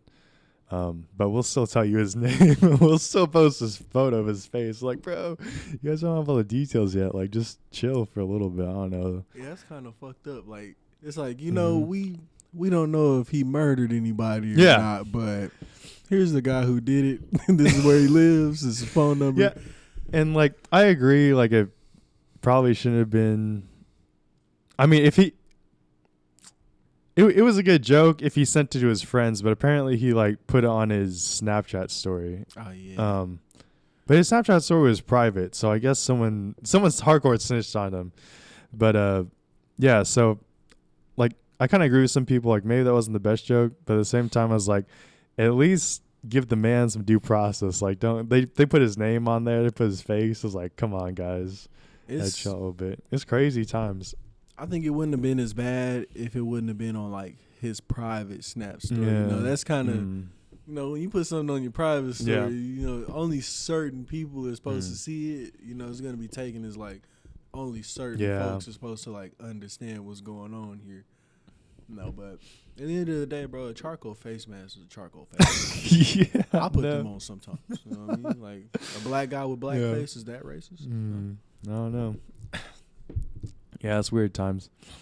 But if I wore like a white mask on my face, would that be racist? have you seen that Atlanta episode? Yeah. You sound like the white face. That was funny. That show's good. I really like that show. I haven't watched the second season yet, though. Oh, the second season, bro. You'll love it. I need to watch it. Is there a third season? Or I don't know if there's a third season yet. Usually I get a notification because you know, I'm like a huge Donald fan, bro. Like I love watching him perform, bro. Did the second season, like, it didn't look like the show was over? It looked like there was going to be more? The second season looked like things were about to get real, bro. Like, second season was probably, like, the closest I've seen television come to real life. Man, I got to watch it. Yeah, bro. It makes you think a little bit. Yeah. The first season did a really good job. I really like that.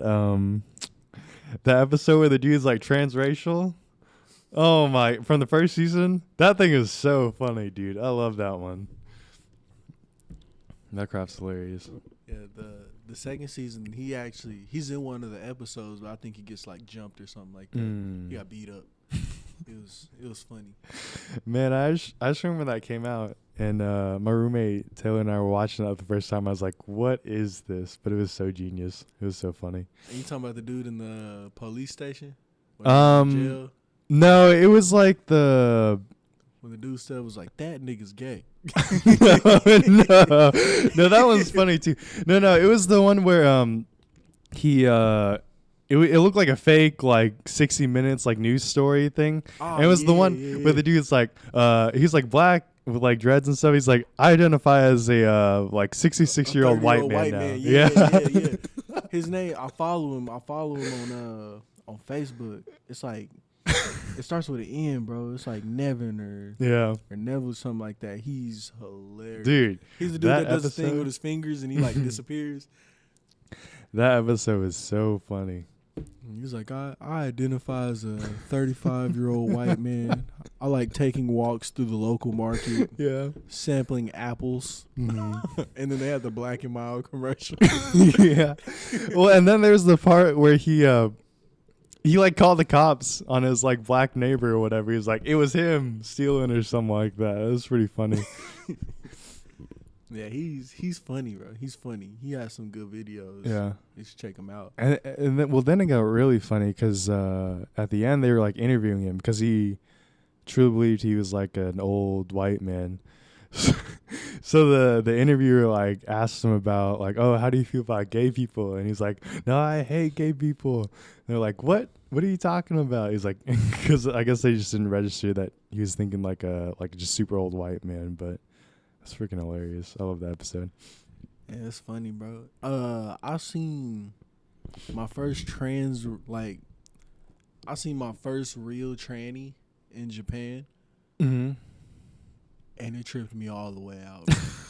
Like, it took me all the way out. Like, you know, you always make kind of jokes when you're a kid growing up. Like, you're a tranny. It's funny. Like, just because you're a kid, you don't know no better. Yeah. You know what I mean? But then I got to, like, adulthood, and I seen one. And I was like, yo, what the fuck is this? I touched my homeboy on the shoulder, and I was like, bro, is that a girl or a dude? He was like, I think it's both. And I'm like, how do we start a conversation with it? I just had no clue how to approach him. Like, I don't know. Excuse me, miss, I'm a man. Okay. Excuse me, sir, I'm a woman. I'm like, what do you want from me? Like, I don't know what to do. That's like that. Yeah, I guess it's kind of in the culture over there. That's like the. Or it's probably not. I'm probably just speaking ignorantly, but Like, do you watch Naruto? Yeah. Yeah, I remember. What's it, like hockey or whatever? Yeah. It's like, oh, I'm a boy. I was like, what? She looks like a straight up woman. No, you're not a boy. You can't be. Why did they draw your lips like that? Yeah, no. He was wearing a dress too. Yeah, we all felt like Naruto at that point. He was like, yeah, I'm so confused. But yeah, honestly, I think Dave Chappelle hit it like right on the nose. oh, When you he talking said about the new whatever pronoun special? you're comfortable with. Yeah. Oh, that was a great one. That was honestly. I feel like people are so sensitive, bro. Mhm. Like, why hate on this man for telling the truth? Yeah. Like when we were young, bro, we were told like, no matter what you are in life, bro, be honest. Like, be yourself. Be honest. If you got something you want to say or you got a question you want to ask, bro, people shouldn't feel afraid to ask questions these days, bro. Because I know when we was in high school, bro, it wasn't a question I wouldn't ask. Yeah. Like, David Hanna just didn't care, though. I was a different breed, bro. I spoke what was on my mind at the time, and it was like, look, you either gonna hate me or you gonna love me, bro. Like, I didn't care. But now it's like, you could go outside and be like, man, that's a big cow.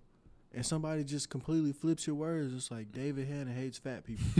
I'm like, yo, I just said that was a nice cow. Yeah. Like, what are we talking about? And then 20 years later, I'm going to have a sexual assault case from a female I've never met. Like, I just don't get it, bro. I don't get it. Yeah, it's weird times. Yeah, it's strange. So, okay, so Chicago, Florida, Chicago. Do you go straight to Japan from there? Or No, I didn't go straight to Japan. Okay. I came home, hung out with, I don't know if you know who Keith Martin is. That was my homeboy. I hung out with him for a while. We kind of coked and joked. I thought about not leaving. I was like, Japan? And then I seen how long it said the flight was supposed to be. And I immediately scrambled to try and find Xanax, like, as quick as I could. I was like... Oh, you afraid of flying? No, I wasn't afraid of flying. I've just never had to sit still for that long. Yeah. You know what I mean? I've never just sat for 12 hours and was just like... Yeah, it's a long flight. I've been to Vietnam once. It's like 13 hours, something like that. Yeah. It was real long because we flew to Korea first to drop those people off, and then we flew to Japan from Korea. So altogether, it was like 16 hours worth of flight. Wow. And they flew me from Oklahoma to Detroit to Minnesota to Seattle. I sat in Seattle for a day. Then we boarded the plane to go to Japan. And like halfway through the flight, the dude was like, yeah, we're going to go to Korea first, and then we'll go to Japan. And I'm like, Korea? I didn't even know they were that close. Honestly, I should have studied geography a little more, because I swear to God, I thought Korea was like landlocked and like inside of China, and I thought like Vietnam was like the coast of Asia. Yeah. So I was real ignorant to that. And then we finally like are landing in Japan, you know what I mean? And as soon as I got off the plane, we landed on like an Air Force base. My sponsor came out. He met up with me. It was like, hey, this is the bus you take to base. We get to base. We drop our stuff off. They're like, no underage drinking. You know, don't do this. Don't do that. Everything they told us not to do, we immediately went out and did it the first night. Like, we were just like, when you tell us don't do it, you're telling us not to do it because it's fun. Like, I'm going to go do it. Is it 21 to drink there? Or is No, it's 20. Oh, okay. Yes, 20. But when I got out there, I was 19. 19, yeah. You know what I mean? So my homegirl, she gave me what's called a chew high. Now, a chew high for Japanese folks is like moonshine for country people. You know what I mean? Like, you know, you drink a little bit of drink enough moonshine, you stand up, you're not really standing up. You're probably laying down. Yeah, no, I've had a couple. Yeah. With a chew high, it's like you drink about 3-4 of them, you sitting down vibing with your friends. Once you take that first step out the chair, bro, you're a goner. Like, we're going to carry you for the rest of the night. Like, that's how it goes. There was times we got drunk out in the middle of Japan, bro. Me and my friends got drunk, right? We got on a train, and we all three ended up in different cities. What? Like, my homeboy fell asleep on a bench and woke up and called me and was like, yo, I'm at this train station. I woke up in, like, the middle of Tokyo and was like, how did I get back to where we started? Like, I remember getting on the train. Did I not get off? Like what happened? And so my other homeboy, he was like 2 hours away from everybody, bro. Like, he was in like northern Japan. I'm like, bro, how did you get out there? He was like, bro, I'm still drunk. I'm like, oh my God, I am too. And my homeboy, he's on the phone with us, right? We can hear him pissing at the train station. Like, he's standing where the train like runs through, and you can hear the train go by. It's like, yeah, and then when it go by, you hear. Oh my gosh. I'm like, bro, are you taking a piss? He was like, yeah, bro, these people are kind of looking at me funny though. I was like, you're not in the bathroom? like, yo, what's wrong with you? Oh my gosh. Yeah, like, this man pissed in front of like 12 people, bro, and then hopped on a train like nothing happened. and then I had another homeboy, like, you know, Japanese people, they weren't fans of smoking, you know what I mean? But their own people did it, you know, and it was kind of like they had little designated areas for it. He was smoking on the train. Like, he had a lit cigarette in his mouth on the train. He was drunk, bro. Had a lit cigarette in his mouth on the train, tried to pass it to a 12-year-old.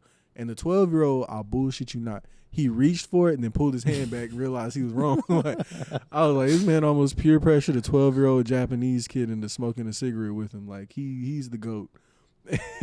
And he gets off the train, and all you can hear him screaming is, little horse. And he just walks around with this cigarette, bro. I'm like, yo, put the fucking cigarette out. Yeah. Like, he was like, all right. He put it out in the train station, steps on it, lights up another one. I'm like, all right, I'm over it, bro. I'm over it. I'm past it. So we finally make it to like our third homeboy, right? He left his location on for us, which was smart because he wasn't awake when we got to him. We got off the train, and this man is knocked out on the bench, but they put like a pillow under his head, and they put a little blanket on him. That's so nice. You know what I mean? Yeah, they left a little bag with like some snacks in it next to his body. I'm like, no way. You'd have thought he was like a homeless dude. You'd have thought he just died, and it was like a little memorial or something. Oh my gosh. I was finna just That's be like, so fuck cool. it. I was gonna put like a picture of us on my phone and just like sit it down like his little memorial just to be funny. But nah, we finally woke him up, and we all got home, and then we went out the next night and did the exact same thing. It was just a constant thing. It's just alcoholism at its finest. Yeah. Wait, so how'd you get assigned to did you just get straight up assigned? Did you get like a choices of places? A lot of kids get like, with certain rates, you got to like choose where you could go or like put in a wish list. You know what I mean? Like your top 3 or 4 or 5 places. No, not with my job. And they were like, where we send you is where you go. And this girl wanted to switch with me because I was going to Japan and she was going to Virginia. Oh. And I was like, I want to go to Virginia. I'm glad that didn't fall through. I bet. I am extremely glad it didn't fall through. Yeah. Because she hated her life. She was out the Navy in like 30 seconds. She was done. Like, she was over it immediately. And when I got to Japan, hey man, I ain't gonna lie, I thought about re-enlisting, and I was like, maybe not. Like, maybe not. It was fun out there, bro. Yeah. It was fun out there. I wouldn't trade that experience for the world. Running from international police is probably way more fun than running from American police. Oh, I'm sure. Oh yeah, they're way more in shape, bro. They hop the fence with you. I was like, look, my first time taking off away from them, I was like, average black kid. I'm pretty sure I got enough speed to outrun some old Japanese dudes. I get to hop in these fences. I'm like, yeah, I done lost their ass. All of a sudden, I hear, hey. And bro, they've been behind me the whole time. Like, they never stopped running. Like, they did not stop running. I sprinted through, like, half of Tokyo. I promise, bro. Like, half of Tokyo. I'm just running. What did you do? Were you out past curfew? Is that what you told me? It wasn't that we were out past curfew. My homeboy had gotten into a fight, right? So he whipped the dude's ass, like thoroughly beat the shit out of him. Like, I'm talking about borderline murder. And the cops came out and they tried to arrest my homeboy. And I was drunk. I wasn't finna let it go down like that. I'm like, I can't let my man go to international prison, bro. Like this is not how our story ends. Mm-hmm. So as the officer was grabbing him, I ran over and like threw my shoulder into the officer, and then he like flew back like some like Japanese people are real small, bro. They're real short and stocky, you know what I mean? So like it was nothing for me to just go over there. I probably could have flicked him and got the same result, you know what I mean? I just ran over there and was like, boom, get off of him. So I picked my homeboy up and was like, run. Like just run. And so he just like took off in different directions. I didn't see him for like 2 days after that. I don't know where he ran to. Yeah. I don't know where he made it to. But in 2 days, we looked at each other. We didn't even ask where we went. We just went and got some food and kept it pushing like nothing ever happened. But that was like the beauty of it, bro. You can have so many nights where you could go out and do the exact same thing and continuously get different results. Yeah. So it was just like, it was great. I went snowboarding for the first time. I was mortally terrified, bro. I was so scared. Like I knew I was in over my head when the lady was like, "Do you ride goofy or orthodox?" And I was like, "You didn't know what that was?" I was like, "I'm a pretty goofy nigga. I'll see what that's like." She's like, "That's right foot forward." I was like, "I've never put my right foot forward for anything." It's like, so I'm gonna try it. And so I felt like a bitch, bro, because like I'm up on this mountain trying to like snowboard down. There's like little Japanese going the wrong stance? Are you going down goofy? Nah, bro. I don't know what I was, bro. It was a board. Like instead of the skis and like push myself down, I was just on the board. So it was like all I could really do is wiggle my hips. You know what I mean? And I was like, fuck, bro. I just keep falling down. I'm looking like an idiot. And there's like little Japanese kids that are like 3 years old, just like sliding past me, like pros, bro. I'm like. Hey, fuck that little kid, bro. Like, I just wanted to trip him so bad. Like, quit trying to be cooler to me. So I finally got the hang of it, right? And this little Japanese boy, he beelines, like, across the mountain. So we're coming down. I'm going, like, almost straight, but I have to wiggle every now and then or else I'll pick up too much speed. Mm-hmm. Like, and I'm just finally getting it. He beelines, like, in front of me. So I did a front flip. Like, I jumped over him, like, with the board and everything. I landed on my feet, fell down and tumbled down the rest of the mountain, bro. Like, oh man, was just rolling constantly. Like, but I was a little drunk though. Like some of the people I went on the trip with, I'm not a big Hennessy drinker. I'm sorry. If there's any black folks watching this, bro, we need to be honest. Hennessy is disgusting. Bro, okay, I tried it once and I was like, this is not it. Hennessy is gross, bro.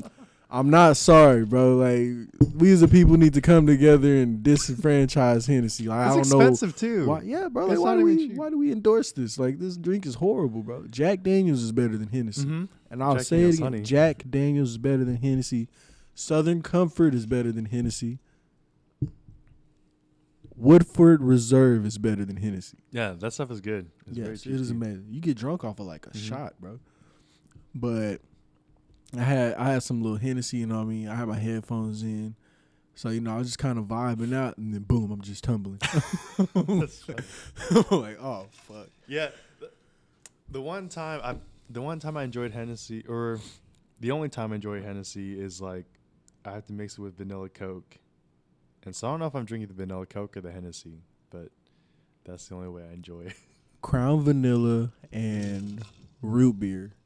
Oh, that sounds amazing. It's probably the greatest combination. Look, shout out to my boy LaCour.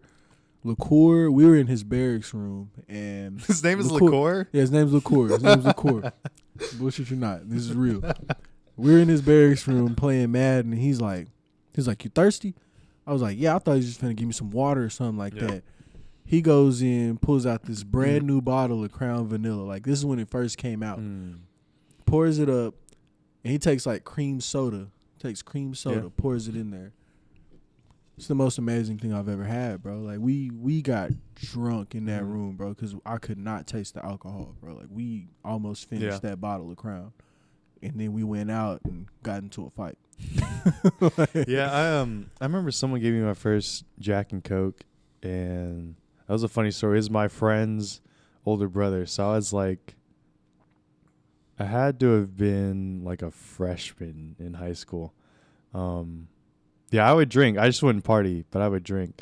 And I always wonder what like the Asian kids did when we were partying. I don't know what the other Asian kids did, but I was drinking. I was getting drunk and like I took Josiah with me one time. Josiah Hunter.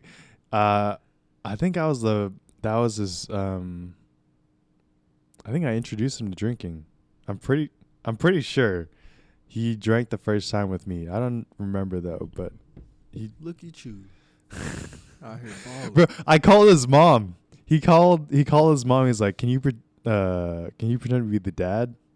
So that like I can stay the night. I was like, yeah, sure, I'll do it. So I was like talking to his mom. I was like, yeah, this is Bryant, Bryant's dad. Yeah, he can stay the night. It's totally fine. It's crazy. Yeah, we definitely used to fake parent voices.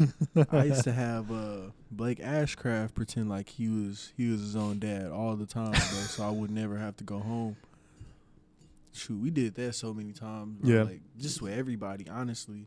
I think the first person I drank with in high school, I say I had a Four Loko with like some of the guys on the wrestling team. Like we used to get extremely high, bro. Like extremely high. I heard. And at John Wynn's house, bro, like we would get stupid high. I used to sometimes like for like certain tournaments, like if it was like a tournament that Coach Draper wasn't going to, and he just kind of like sent me off with like Coach Peeler or something like that. I'm sure Coach Peeler knew, but I get like as high as I could, bro, and just go out and wrestle. No. It was the worst feeling. I bet it ever. helped not being nervous and stuff. Oh, I was never nervous. I just had a problem with being loose, you know what I mean? Like I was always just kind of like, I don't know. Yeah, it's weird in I guess even wrestling, like every sport, if you're loose, you do a lot. But even like tennis, when you're like smashing a ball, if you tighten up, then you can't hit it right. You have to be loose and. Yeah, man, it's like sex, bro. If you super stiff, bro, she's not gonna like you. You loosen up a little bit, hey, you might get somewhere. If I was gonna ask, so okay, so when's the first time? Wait, so were you assigned to like a location or just a boat? Like, did the boat just have to be there? Yeah, I was assigned to a boat, not the location. My original orders say San Diego on them. That's where I went first. Wow. I went to San Diego, sat for a little bit, and then I went to Japan. So they swapped out ships. So we went and replaced like another carrier, basically. And that's pretty much how I ended up out there. Because my original orders say the same boat, but it says San Diego. So it's like really where the ship is don't matter. It's the ship that you're assigned to. Okay. Like, the ship is your home, but wherever the ship like rests at is like your home port. You know what I mean? Okay. It's like your base. How long were you out there in Japan? Like 3 years. 3 years? Yeah.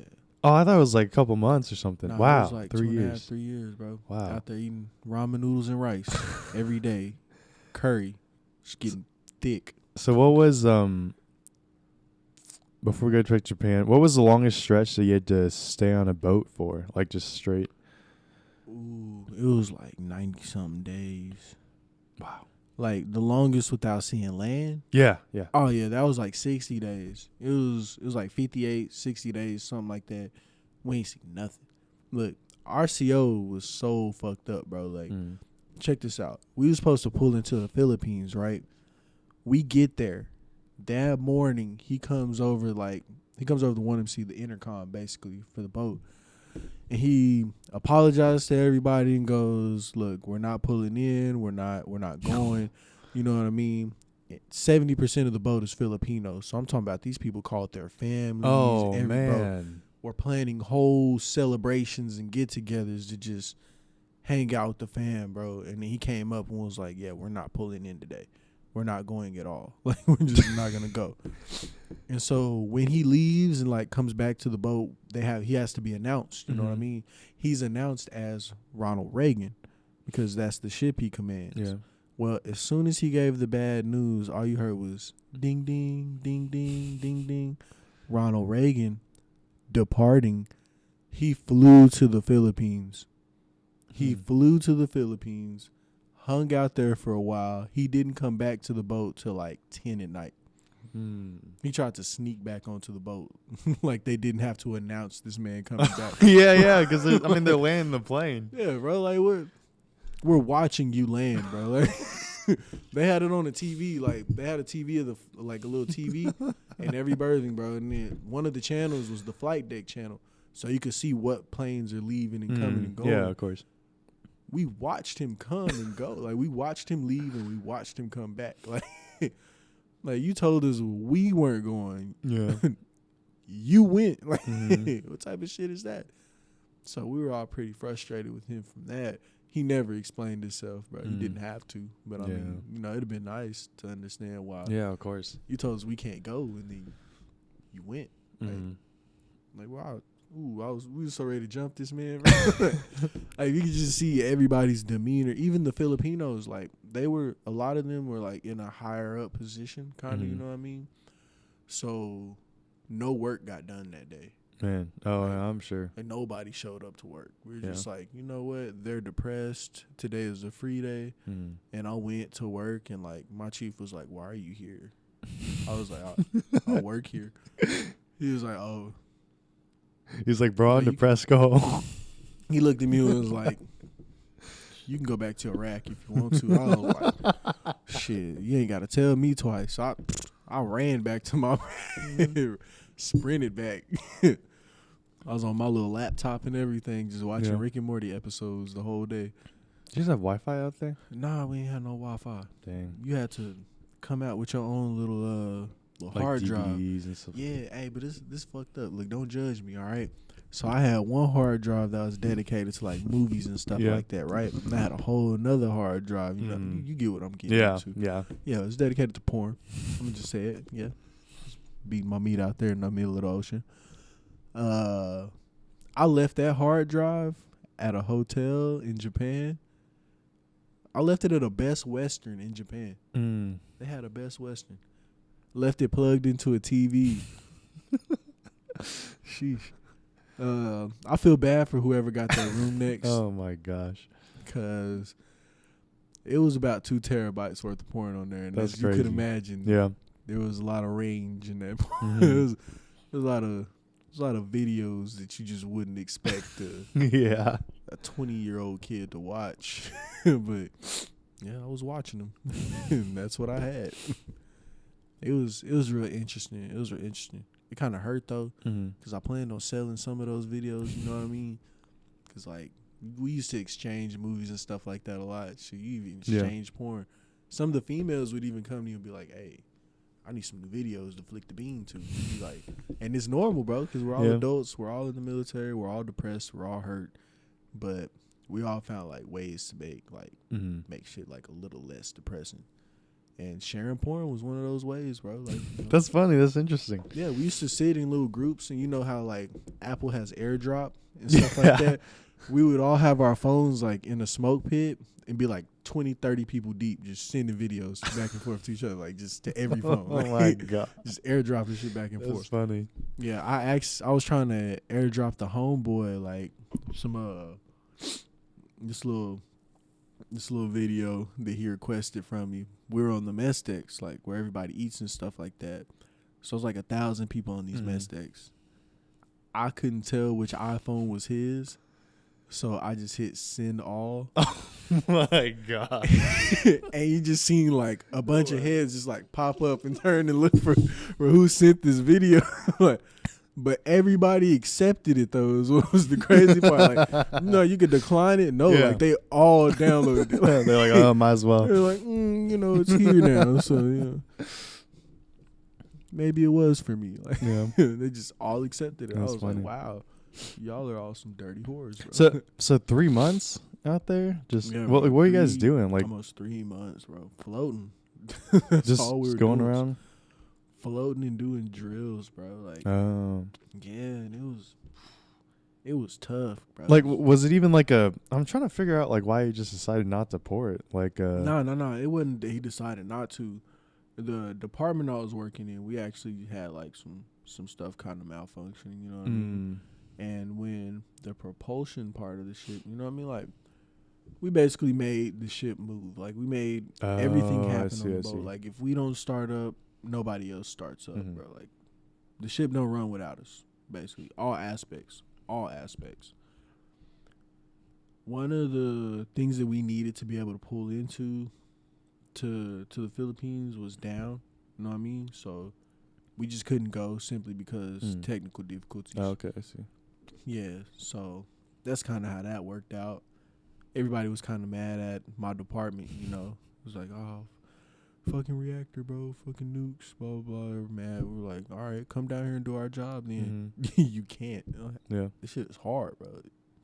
It sucked. Like, yeah. Our department was terrible, bro, terrible. I'm talking about some days you go to work at like 6, 7 in the morning. You don't go home till almost the next day. Oh, wow. Yeah, bro. You be working almost the whole time. Like, I used to sneak off to go sleep.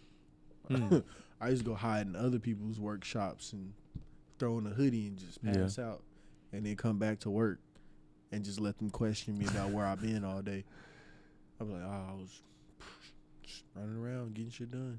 Wait, so what was your job like? What kind of stuff were you doing before you were the mechanic?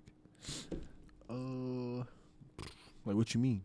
Like when you were like on air crew, like what kind of stuff did you have to do for that? Bullshit. Workout. Oh, really? I was it, bro. Running around, swimming and running. And running and swimming. And they wanted you to be like super hoo-yah, so there was a lot of like creeds and stuff I had to memorize, and I did a lot of studying, and they showed you like some field medic stuff, you know, like in case some things really went down and somebody's arm gets blown off, you know how to treat them. And I was like, shoot, I see somebody's arm get blown off, bro. You're a dub, bro. I'm not finna come save you. Like if half your body's over here and half your body's over there, I don't care if them two halves are still moving, bro. I'm not coming to save you. Like, what? So are those?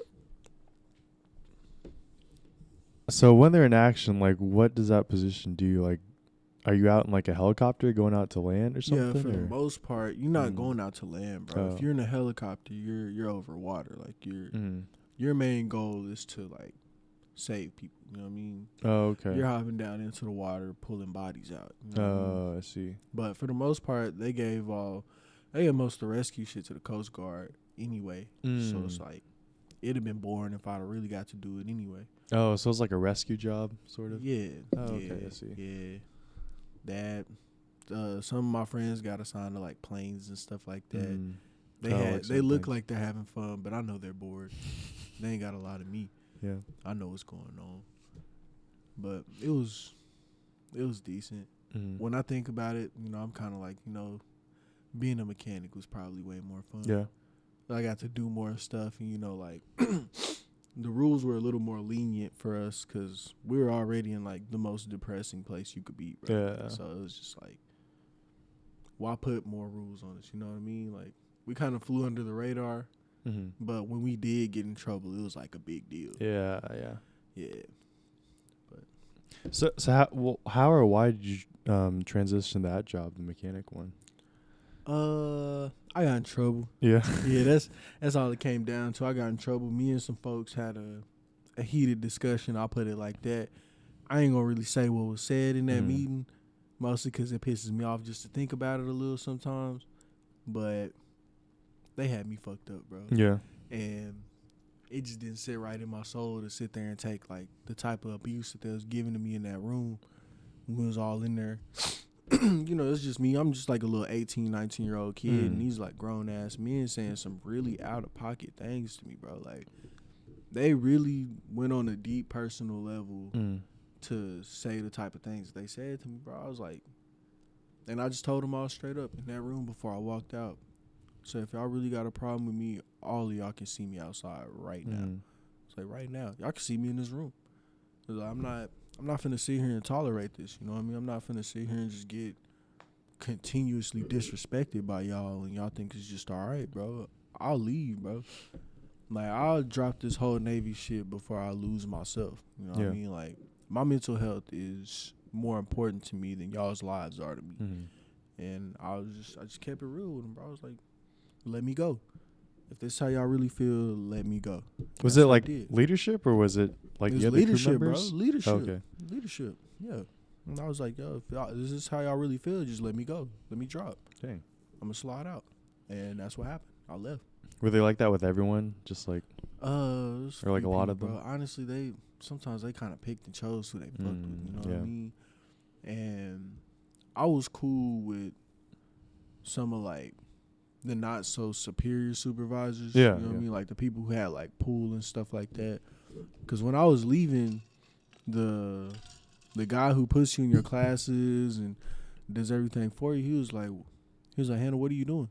I was like, oh, I'm leaving for Chicago. He was like, why? I was like, you're from Oklahoma. I was like, I switched rates. It's like I got a whole new job now. He was like, why didn't you tell me? Well, blah blah blah. I could have kept you here, blah this that, and the third. I was like, I don't want to be here. I don't want to be here no more. Like I just want to go.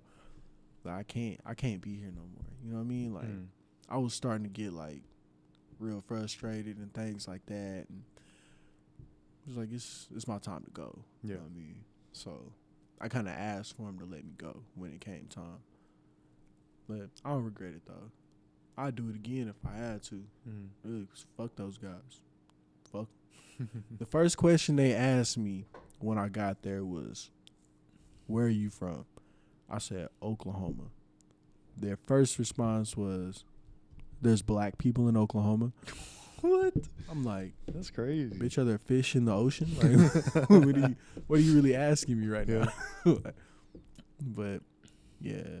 And then the little gunnery sergeant in the he was in the Marines. It was Marines. He was like, Hannah, why you look so black and Chinese? I was like, Gunny, why do you look like Wesley Snipes? And like all the Marines were just like shook, bro. Like, cause you know they don't talk back to their superiors at all. Period. Like, ever.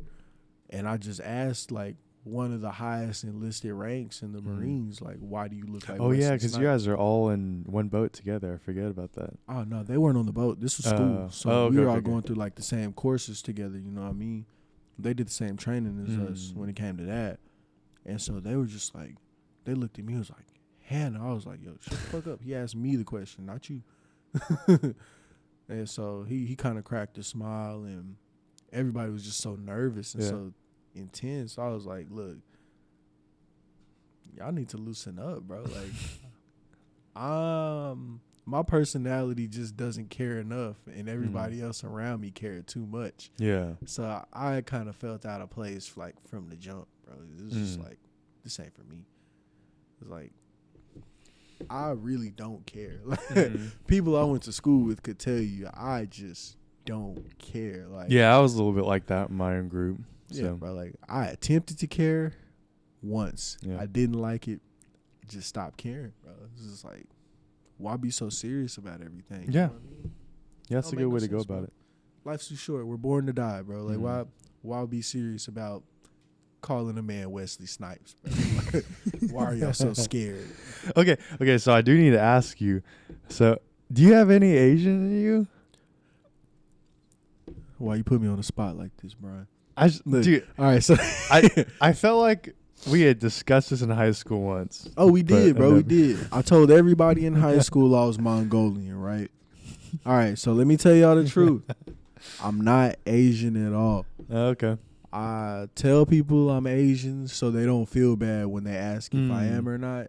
You know, it's kind of like a Vietnamese person being asked if they're Chinese. Yeah, and they just yeah. say yeah. So it kind of takes like Yeah, I know it pressure because I'm off. half Chinese, half Vietnamese. So. Yeah, bro. They're like, are you Asian? I was like, yeah, I'm not Asian at all. Honestly, I'm not even fully black. I'm like 60% black. I wouldn't even say 60. I'm like 55%. Yeah. I was black. about to ask if. Bro, my anyone else was grandmother's from. from England, bro. She's from England. This woman is from England, bro. Like, she came here on a boat. Yeah. Like, I'm not just black. I'm black, English, Native American, and Cuban. That's it. Oh, okay. Yeah. That's my probably eyes where the came eyes from come my from. Is dad. Native American, is it? Yeah. Yeah. Okay. Yeah. My eyes came from my dad, though. He's like permanently high. So no, it's just kind of it's hereditary. It just kind of Yeah. came down. My mom has small eyes, but they're not slanted. You know what I mean? They're just like those little tiny little, Yeah. like little pebble eyes. Yeah, I have to go get the surgery for dude, my eyes were so bad. No, they're so bad. But like I like flex my forehead so that my eyes open more. But it was so bad when I was a kid. My parents were grilling me. They were like, are you okay? You're like squinting. Can you see? I was like, let me because like tell you this is so my dirty. natural eye. It's like just very dead. And my cousin has the same thing, and she actually got like the little surgery where they peeled it back. Yeah, they kind of peel it back a little bit. So you have like a little bit of that like second eyelid. But yeah, when I didn't realize it, I mean, I agree with them. Like it looked like I was like sleepwalking or something. But yeah, my parents were grilling me. They're like, you okay? You're squinting so much. I'm like, God damn, mama. Yeah, bro, it was a little dirty. So check this out. I'm in Japan, right? I'm getting ready to go to Tokyo because I'm finna do some shopping, you know, just kind of chill, mind my own business. I'm finna go buy some jeans for like the first time in 6 years. Don't ask me why. I don't know why I was buying jeans. I needed jeans for some reason. I was going to go get some. These little Japanese boys are sitting in this group, right? And every time I look over at them, they're kind of looking at me and then they kind of look away. You know what I mean? So I'm kind of interested. So I turn my back, right? And I turn my Snapchat camera on. And I kind of angle it towards the little boys so they couldn't really see the camera. When I turned my back, I bullshit you not, Brian. These Asian kids were peeling their eyes back. They're already Asian, bro, and they're making fun of my eyes, bro. And I'm like, wow, this is wow. Other Asians thought I was Asian, bro. Yeah. We would go to clubs, like certain clubs didn't want Americans there. They would tell all my friends no and tell me I was okay. That's funny. I'd be like, well, what the fuck type of shit is this? like, bro, no, I'm not Asian. Like, thank you for letting me in, but I'm not Asian, bro. Like, I'm not Asian at all. Like, I mean, I got an Asian girlfriend now, which is pretty cool, but I told her, I was like, it's crazy. I was out there in Asia trying to fall in love with an Asian and came to America and got an Asian. Yeah. I was like, what type of backwards shit is that? I'm like, she's like, you got the best one. I was like, I didn't want to break her heart and be like, ramen's better than pho, but ramen is better than pho. Ramen is good. I won't lie. Delicious, bro. My girlfriend loves pho. It's funny. Pho's good, though. Her mama made me some pho. Look, her family, they laughed at me. How was that? Yeah, so the first time I went over there to go eat with them, they're like Catholic Asians, bro. So it's like, it was really a different speed for me there. Yeah. So I'm like, I'm walking through the kitchen, you know, I'm just finna go sit down. And, you know, I just constantly kept hearing big black boy. Like, you know, a little bit just kind of like playing in my head. And she told me later on that they were like, yeah, they're like, you're huge and like you're a little thick little boy.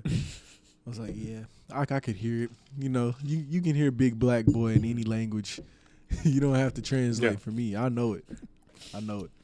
But they gave me some pho. And you know how like with the little meat on the side, they give you those two little sauces. One of them's kind of like an Asian barbecue sauce almost. Yeah, the hoisin sauce. Yeah, and the other one is like sriracha. Yeah, pretty sriracha. much. So I can't eat spicy food. You know what I mean? But I picked the meat up with my chopsticks, and I'm still like, for as long as I lived in Asia, bro, I'm still like pretty weak when it comes to chopsticks, but I still use them. I don't even use them the right way. So yeah, it's all right, bro. She makes fun of me regularly. I picked up the meat, right, and I dipped it in the little hoisin sauce. I took a bite. It fell out of my chopsticks and into the sriracha. So I'm fumbling around in sriracha trying to get this piece of meat out, bro. And they are just like waiting in anticipation to see if I'm either A, gonna eat the piece of meat, or B, I'm gonna throw it away. I'm just sit it off to the side and not eat it.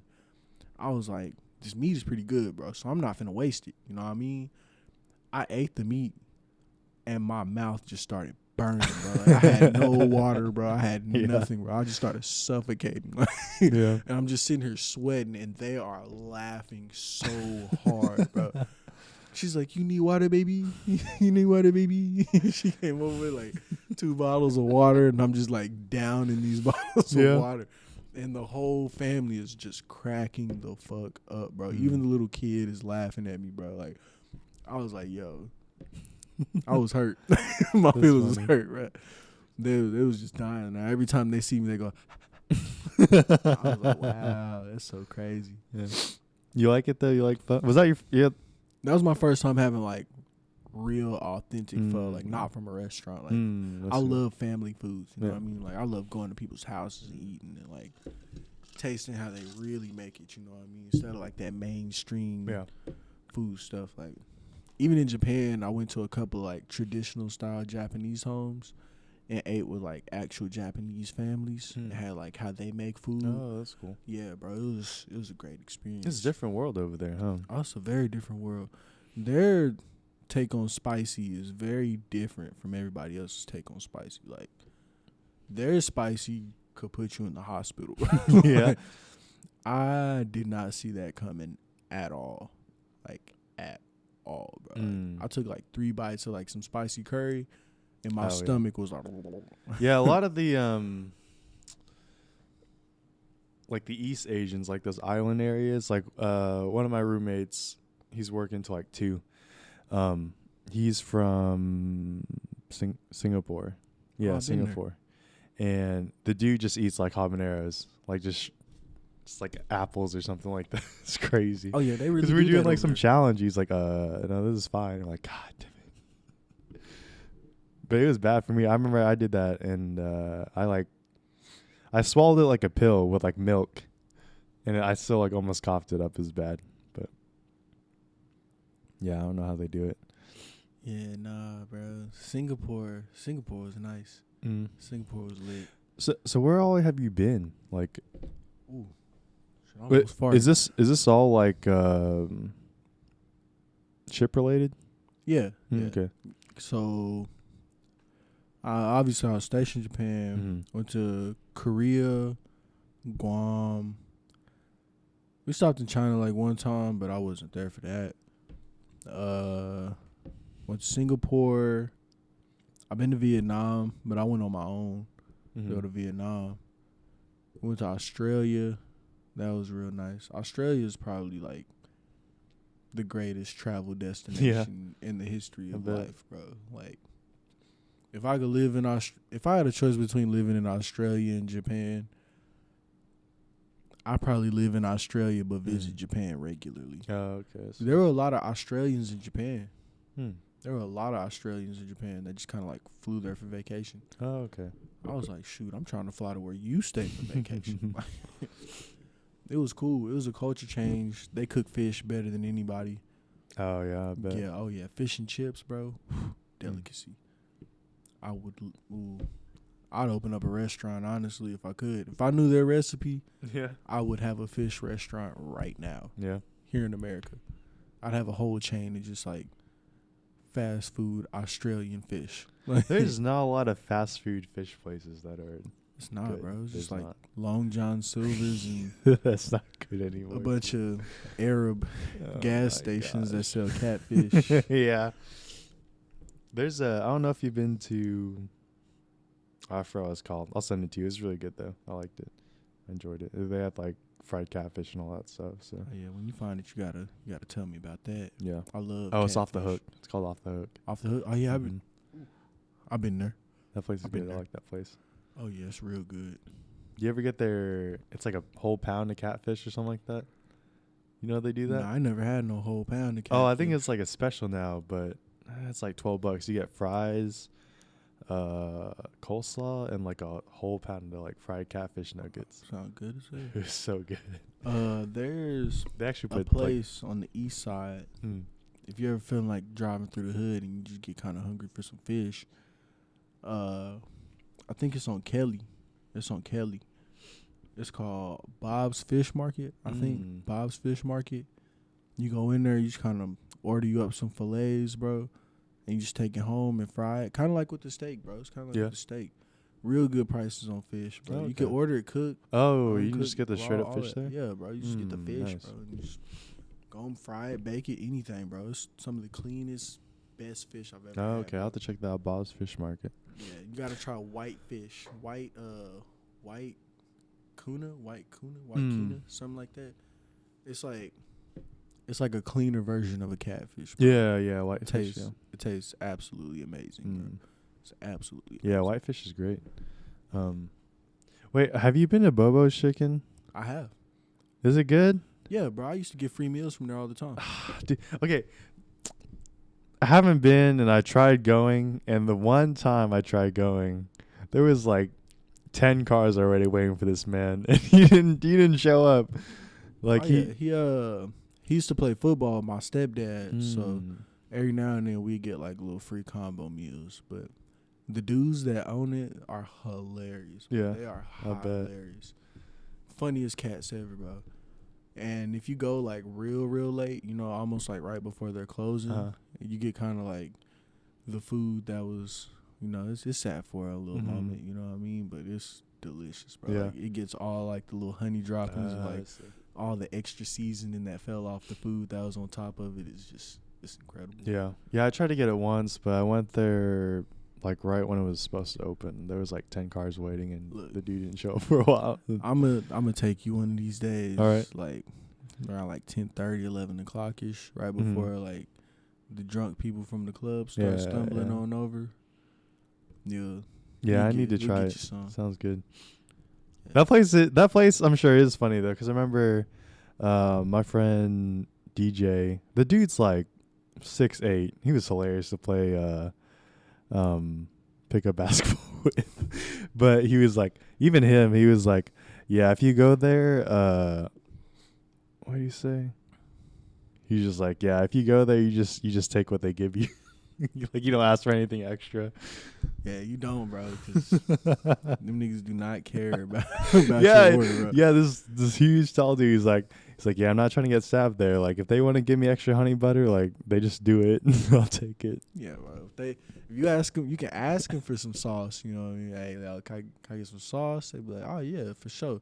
What they throw in that bag is what you get, bro. Like, you don't request nothing. You don't ask for nothing, bro. Because one, chances are there's a line behind you, and the people behind you are more likely to whoop your ass than the people you ordering food from. You know what I mean?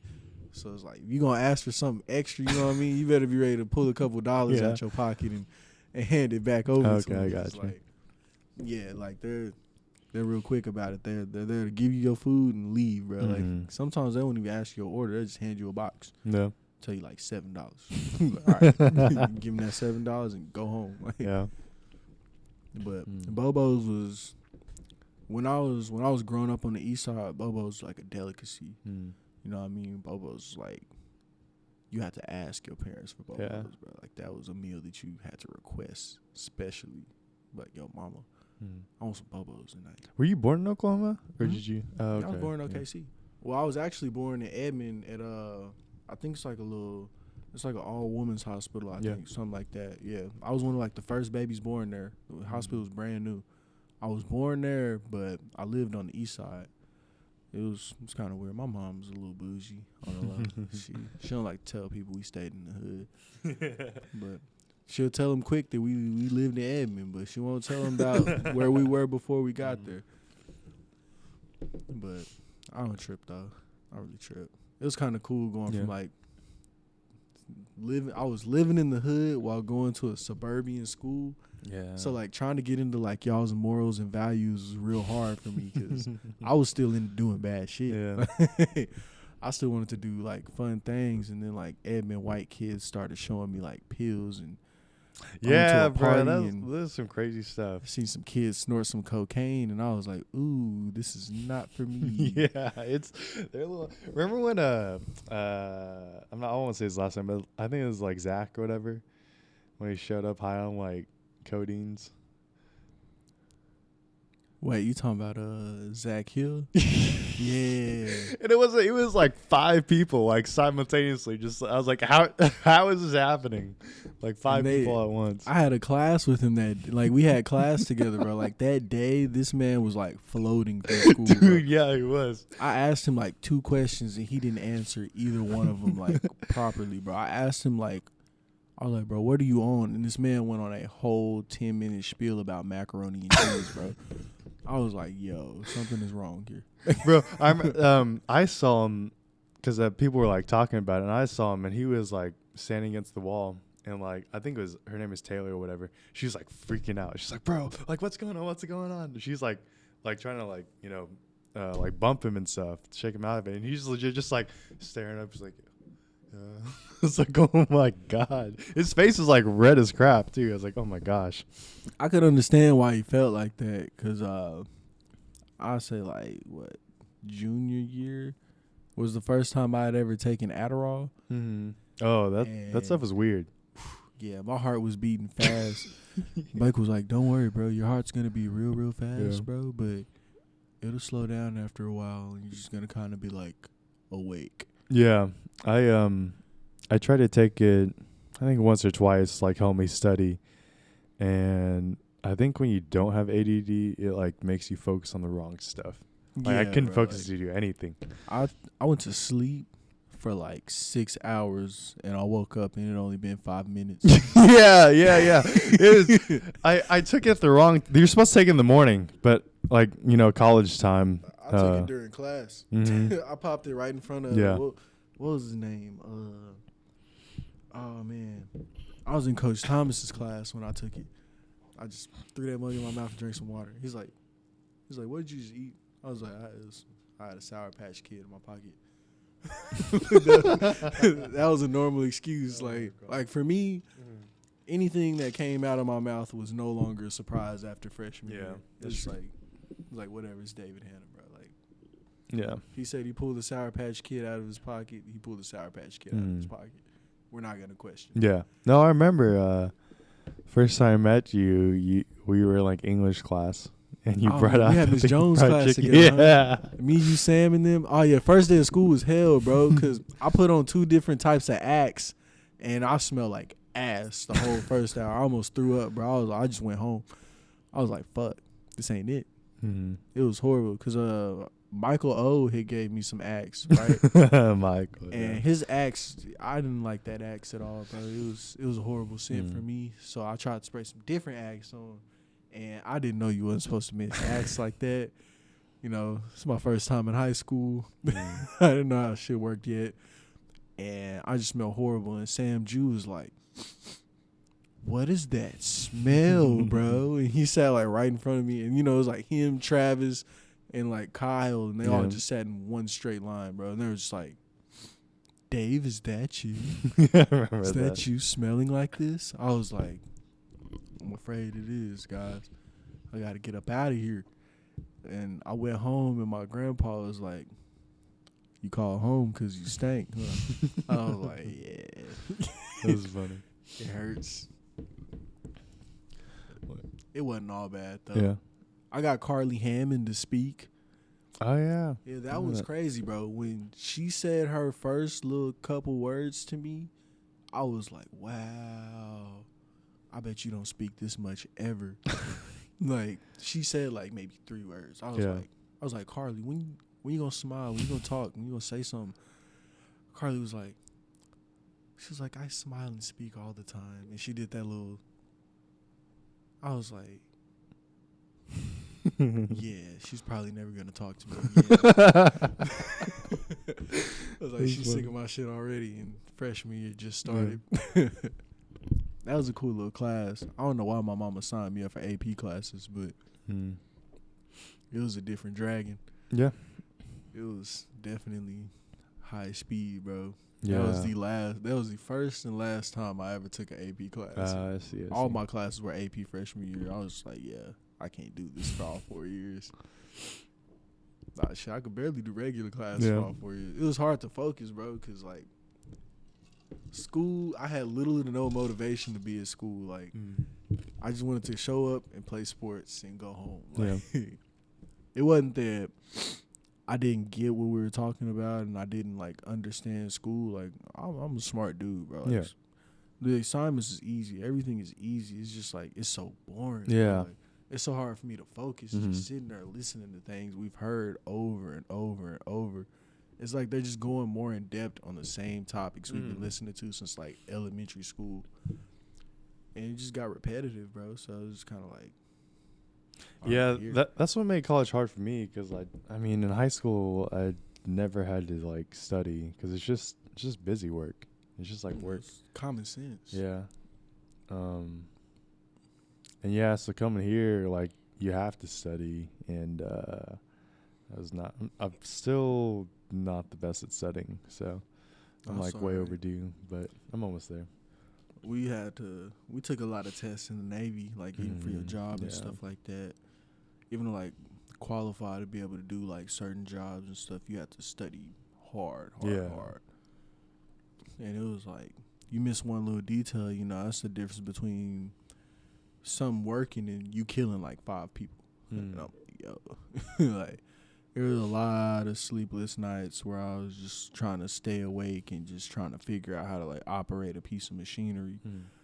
And it was like, fuck, I really wish I'd have developed a work ethic in high school or something that like I'm jealous of those kids who can sit down and read a book for like 7 hours straight and walk away with the knowledge that they need. Bro. Yeah, I can read books that like I want to. I can't read a book for class. I can only read books that I like. I can't read a book for class ever. Yeah, like school books, I skim. I always just find like the important points and just shut it. Yeah. I couldn't read a school book to save my life. They're boring, bro. They're so boring. Yeah. And then every now and then you see like somebody draw a titty on a page. Like, all right, school is funny. Well, especially like after high school, like you can't even understand the books half the time. They're just so weird. So I don't know, but wait. So, what made you choose mechanic? Was it just like luck or open position, or is that what you wanted to do after? They gave me a list of options, and my homeboy, he had the same little list. So it was like whatever one of us chose, the other one couldn't choose because only had one slot. He chose a job, right? They're like, all right, do you have a driver's license with you? He was like, oh, let me go get it. From the time it took him to run to our barracks, so basically what happened was he ran from, let's say, your house to the house across the street from yours and then back into here. The job was gone. Somebody had came in and took it. Yeah. So I was like, ooh. I was like, which one has the most slots available? They're like, oh, mechanic, be a machinist. So I was like, all right. Nah, that don't sound too bad. You know what I mean? The job description was decent, but the actual job was ass. No. I mean, it was like somebody at like Target advertising being like a sales associate, but not telling you got to go clean the bathrooms and all the extra shit that comes with it. You know what I mean? They just told you like the cool part. Like, yeah, you're gonna be a cashier, you're gonna handle money. Also, but it's in like fine print, so you can't read it. Did you have to train a lot for that, or you just start right away? Nah, you had to train. I was in school for like 4 more months. Oh, wow. After that, yeah, I did a month of just regular bullshit, and then I went to the actual school. And the actual school lasted about like 12 days. It was just like a crash course on boilers and how to make electricity and how to make water and stuff like that. So it was easy. I tried to fail out on purpose at one point just so I could get out to like the actual Navy part of it quicker. But they saw that I was trying to fail on purpose, and they're like, if you do this shit again, like we're really gonna fuck you. So I tried to fail the same test like 4 times with like a 50. And then when they said that to me, and the dude had like a pretty serious look in his eyes, I was like, I'll stop bullshitting. So I actually took the test and got like a 98. It was just like, fuck, I really got to do this shit now. Yeah. But it wasn't so bad. I wouldn't trade it for the world, bro. That's good. Man, you probably know more than me about all this stuff. Like this, like the things you mentioned. Yeah, the things you mentioned are like what we work with in chemical engineering, but I don't feel like we learn shit, dude. I don't feel like we learn anything is that a here. Spider? Oh, it is a spider. Oh, yeah, I guess so. Oh, catch him. What is he doing? I don't know where he went. But, yeah, I feel like I really don't learn anything super important. I mean, I do, but it's, like, not relevant to, like, actual working. It's, like, the theory behind everything we're trying to do. But it's not really like, because I started working like my internship at the FAA with engineering, and Is it like a bunch of white people? Is there the Asians there too? no, yeah, there's some. It's a good mix. Yeah, it's a good mix I over could there. just like imagine like really really nerdy white kids and like there being like a sprinkle of like 7 or 8 Asians in there. It's actually like a good younger mix. But since it's like government and it takes forever to get hired, and it's a more stable job, but they don't pay as much. Like there's a lot of old people there because it takes so long to hire people. So like maybe at least 60% of the office is getting ready to retire in a couple of years, probably. So it's kind of funny, yeah. Like your job, there's just a bunch of old white people. They're funny though. They're funny. I work with a bunch of old white dudes who all went to prison with each other. That shit is funny. Like when you sit there and listen to them talk, like they were literally all in the same jail. Dang. Like, and when they gave us like, they're like, yeah. So the people going to work at the prison, like you couldn't have gone to prison before, and like 90% of the guys I worked with were like, oh. They're like, well, well, fuck. And I look over at the one little 18-year-old kid we got, and I'm like, you good though, right? He looked like he was so unsure. Bro was like, I should be able to go. Like, I hope so. Like, I don't think I've been to prison yet. Yeah. I was like, I hope you haven't been to prison yet. Like, it's gonna be real boring if it's just me and like 2 other people. Yeah.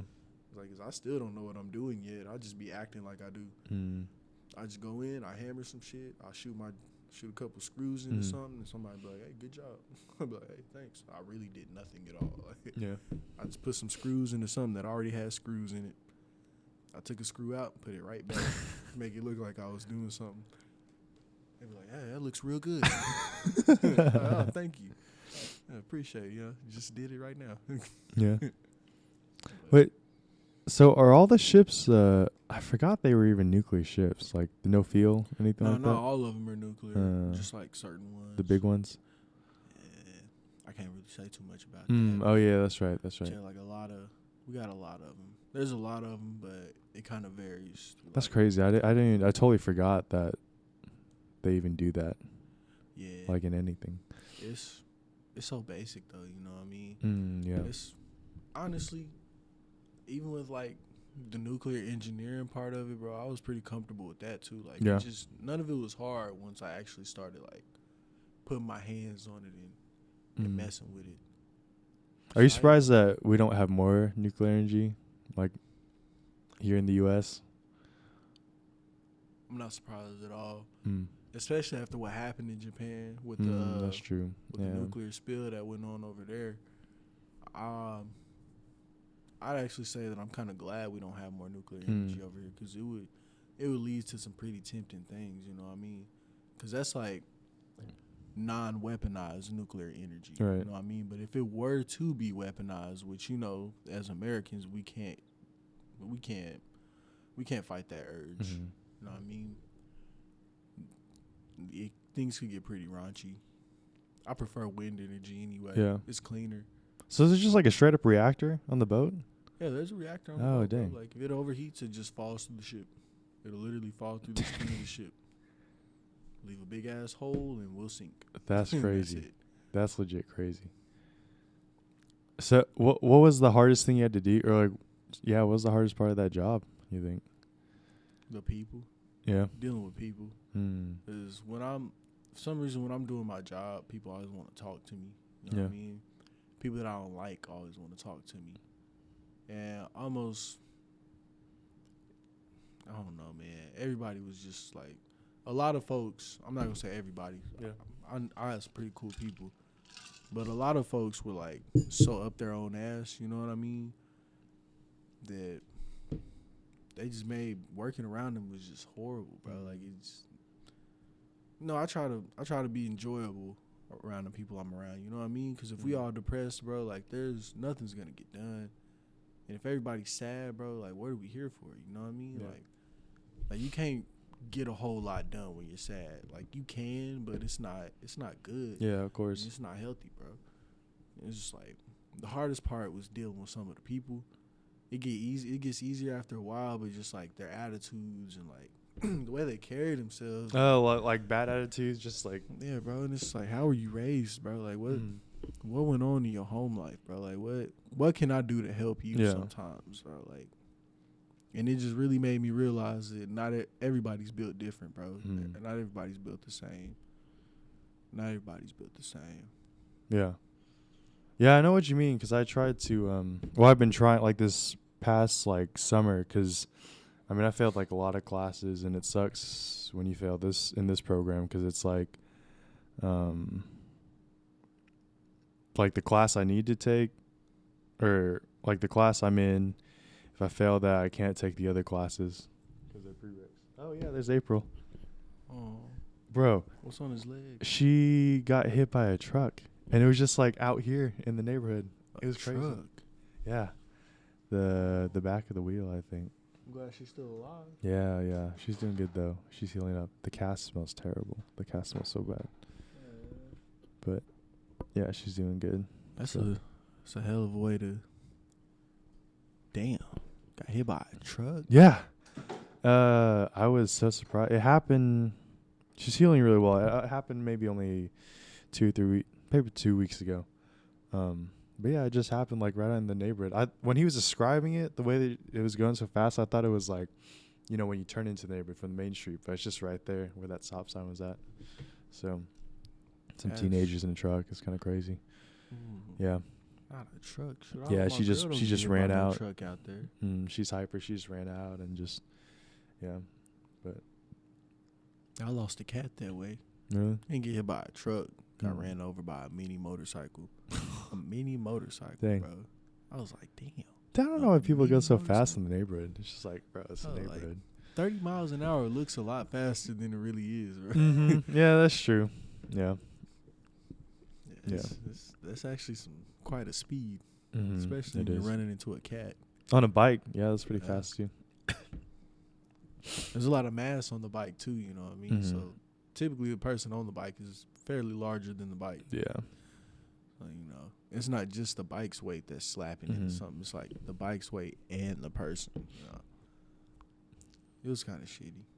My cat was in half. I was like, ooh. As a little kid, bro, it didn't quite register at first. Man, yeah. I was like, damn, my nigga Sam, no. I was like, that done killed my only friend. That's crazy, man. It's like, he'd be all right, we'll go get a new one. Yeah. And we went and got a new cat. We put a bell on this cat so we could always hear where she was at. Let's see. Yeah, she just died this year, actually. Sorry about that. Yeah, she lasted like almost my whole childhood. Yeah, that was a long time. Like 4th grade to now. So I was grateful. You gonna get another one? We got another one right now. We're actually raising a beautiful cat. He's a sack of shit, bro. Like, he's really a fuckhead, bro. Like, I've never met a cat that was so smart and so hyper, bro. Like, he just knows, like, he knows when I'm gonna play with him with the little laser. You know what I mean? Like, he hears the keychain shake, and he'll run up, and he'll stop, and he'll look around for the laser, bro. Like, he's just so smart. He knows how to open doors, like, from underneath the door. Like, he knows how to pull the door open. So at night, we locked him in the closet. We put him in the closet because he, like, won't shut the fuck up when we're trying to sleep. He'll, like, crawl on our face. So we put him in the closet at night, and he, like, tries to open the door now. So we tied an extension cord around the doorknob, and we tied, like, a little bungee cord from the bed to the extension cord. So when he pulls it, all it does is, like, make it tighter, and the door just yanks right back. So when he tries to open the door, like, he scratched the door up completely trying to get out of there. It's like, no, fuck you, stay in there. That's funny, bro. Yeah, cats are funny. My favorite cat. Have you seen that one thing where it's like let's say if that's like a staircase, there's like a cat hanging off the staircase for like 2 paws, and the other cat's like looking above it, and the Snapchat caption was like, it was like the Lion King thing. It was like, goodbye, like Mufasa or whatever. It was so funny. Yeah, he's a turd, bro. He'll climb anything. Like, if I'm wearing jeans he will climb up my jeans on and cling on to my shirt until he gets to like my shoulder, just so he can rub his face under my neck. Bro, that dog, she doesn't realize how big as she is yet.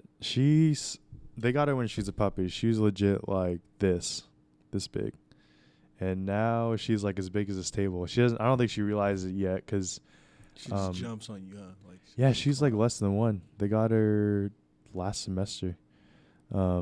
Yeah, she jumps on you, and she's like the perfect height to where she just hits your balls every time. And she's heavy, she's strong, and it freaking sucks. But yeah, bro, my cat's a dick, bro. Like I'll be laying there naked, you know what I mean? Like just fresh out the shower. He knows where my nuts are, bro. Like, he will go out of his way to run across my balls to wherever his destination is. Oh my gosh. His destination could be over there, bro, and I could be laying on the floor over there. He'll sprint, jump on my nuts, and run to where he was trying to get to. I'm like, you dirty bitch. Yeah. Like, he does that to both of us. Like when she's laying down, he'll like run across her titties. Like the cat just doesn't care, bro. He just does not care. That's funny. I'm like, yo, fuck you, bro. Like, why do we even adopt you? Yeah. Like, Yeah. Sometimes I look at him, I'm like, I'm glad you were free. We didn't pay anything for that cat. Like, we went to a shelter, actually. Mm. We were going to get a dog that looks just like that. Went to go pick up a dog. All the dogs got adopted like that day. So when we went to go get a dog, we were like, fuck it, we'll get a cat instead. All the cats got adopted. Mm. So as we're walking out of the animal shelter, this lady has like this box in her hand. She's like, were you guys looking for a cat? We're like, nah, but what you got? So she opens up the box and there's like our little kitten in there. You know what I mean? And so she's like, you guys can have him for free. She's like, we just can't afford to keep it at home anymore. You know, you can take the cat. And that's exactly what we did. We took him home and he shitted on everything we owned. And he's lived with us ever since. Hey, bro, come here. Aww. This is a gorgeous dog. Yeah. She's a nice one. Good little fella. Oof, Smell a little fishy, though. Gotta keep that cash. Bro, she's funny. She'll start crawling like a zombie, like on the floor with the two legs like falling behind her. Then she sees people first time. Like that dog from Family Guy, Mr. Herbert's dog. I don't know if she'll crawl over there. She's getting better about getting up on her feet. But. No, she won't do it. Yeah, she's doing it right now. Oh, she's doing it. A little bit. Yeah, she'll crawl like that. Oh, my toe tastes good. She likes the taste of my feet. It's interesting. My girlfriend doesn't like the taste of my feet. Yeah, she's crawling like that right now. Bro, Vietnamese people and cats are the funniest combination. Yeah. All right, so we took the cat over there, right? For my first time going over there. And while her mom's making the pho, the cat does what he usually does when we're at home. And he hopped up on the counter in the kitchen. And her mama smacks the shit out this cat, bro. Like, I'm talking about smacks the shit out the cat. Bow! The cat falls down. Her mom picks the cat up and then feeds the cat pho. I'm like, well, why did you knock him down if you're just gonna give him the pho anyway? And like he's running around and like the grandma is sitting in there and like the grandpa, you know, like how like the hierarchy of like Asian families are. And so they're just like posted up and everybody's talking to him. And the grandpa is trying to like fuck with the cat. So it's like this old man who's kind of like hunched over chasing after this cat. Oh like, my gosh. Like running through the house just trying to pet the cat. And the cat's just like bouncing off the walls and like jumping all over. That's funny. And then the rest of the family was afraid of the cat. So like every time the cat would come like near him and try to touch him, they would like be scared and like climb up in their seats and like try to avoid the cat. And I'm like, yo, this is funny. This is hilarious. It was very entertaining. Yeah, that's funny. I used to mess with them. Like after they made fun of me for like the little sriracha situation, I would take the cat near them and like meow, and they were like, oh my god, they would just like freak out. But that was pretty funny. I hope she's all right out there. Oh, she's just chilling out there? Yeah, she's chilling. We gotta go back to Tulsa tonight. She'll be all right. Shoot, what time you gotta leave? It's like 12:30. I don't know. She's got work in the morning at like 10. Okay. I She'll don't be want to fine. keep going. I probably got like a good 10 minutes before she gets a little frustrated. All right. Yeah, I got you. Now, if you got any more questions though, like How long were you a medic for? Or not medic, sorry, mechanic. I was a mechanic for 2 years, two and a Mhm. half years. I spent my first year of the Navy like in school for the whole aircrew thing. And then when I dropped, it was like almost the end of the year. So I ended up going back to Chicago after being on hold for a little bit. Yeah. And then that's when I started as a mechanic. And I did all of my time in Japan as a mechanic. Like everything after August of 2015, I was a mechanic for the rest of that time. Oh, okay. Yeah. So it was cool. It was real interesting. It's a pretty loose rate. Mhm. Like as far as like the people you work with, people you're around, mechanics are a different breed, bro. Like we're so loose, bro, because like our responsibility is so high, you know what I mean? Like yeah. you can't help but to like joke around a lot, you know what I mean? Mhm. Like you cope with stress by joking around. Like Mhm. look, don't judge us, bro. We're not gay. All right? No, Guys this, in the Navy ain't gay. bro, this but is like the gayest frat. Look, we do a lot of gay shit. All right? Yeah. We do a lot of gay shit. Like we used to go around and put our dicks in each other's pockets. Like look, check this out. My homeboy, right? He's like, hey, you want to see something funny? I was like, what you finna do? He's like, you want to see something funny? I was like, yeah. So he's helping this dude at this computer, right? It's just like this laptop, Yeah. but it's like a stanchion around it. You know what I mean? So it's Mhm. like kind of boxed in this little area. So when two people try to look at it, they're kind of like in close, tight up next to each other. So it ain't nothing weird about it. You know what I mean? But I'm waiting to see the funny shit he's finna do. Mhm. He puts his dick in his pocket. Like he whips his penis out like through a little slot and puts it in my boy's pocket. And it sits there for like a good 3-4 minutes, bro.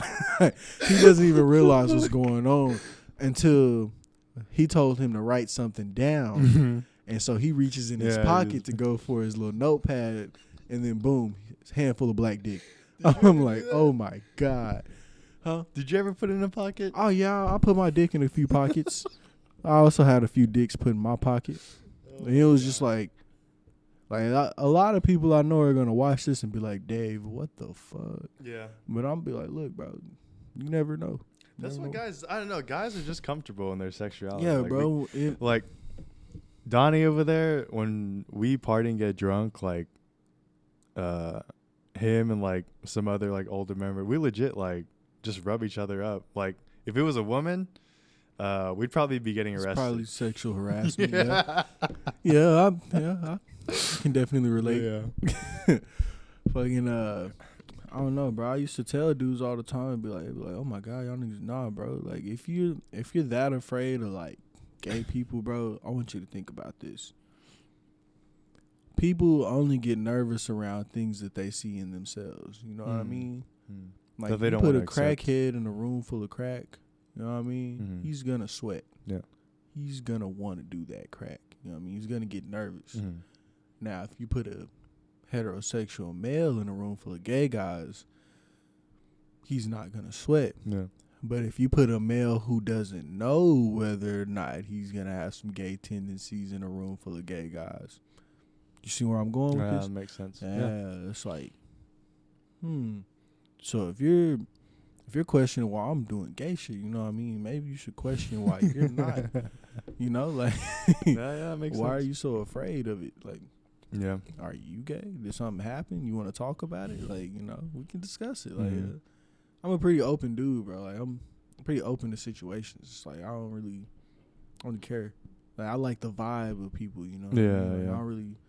If you gay, straight, transsexual, bisexual, pansexual, a 13-year-old girl at football, soccer ball, it doesn't matter, whatever you want to be. Know what I mean? As long as your vibe is straight, bro, you're not gonna hear nothing from me. Mhm. But the moment you give off some type of energy that I can't, I can't condone, then I'm gonna speak about it. I'm not afraid of gay people. I'm not afraid of transsexuals. Just because I don't necessarily agree with with some of the stuff that trannies say, bro, like, it doesn't mean that I'm afraid of them. You know what I mean? It don't mean that when I'm not cool with the idea. Yeah. It's just like,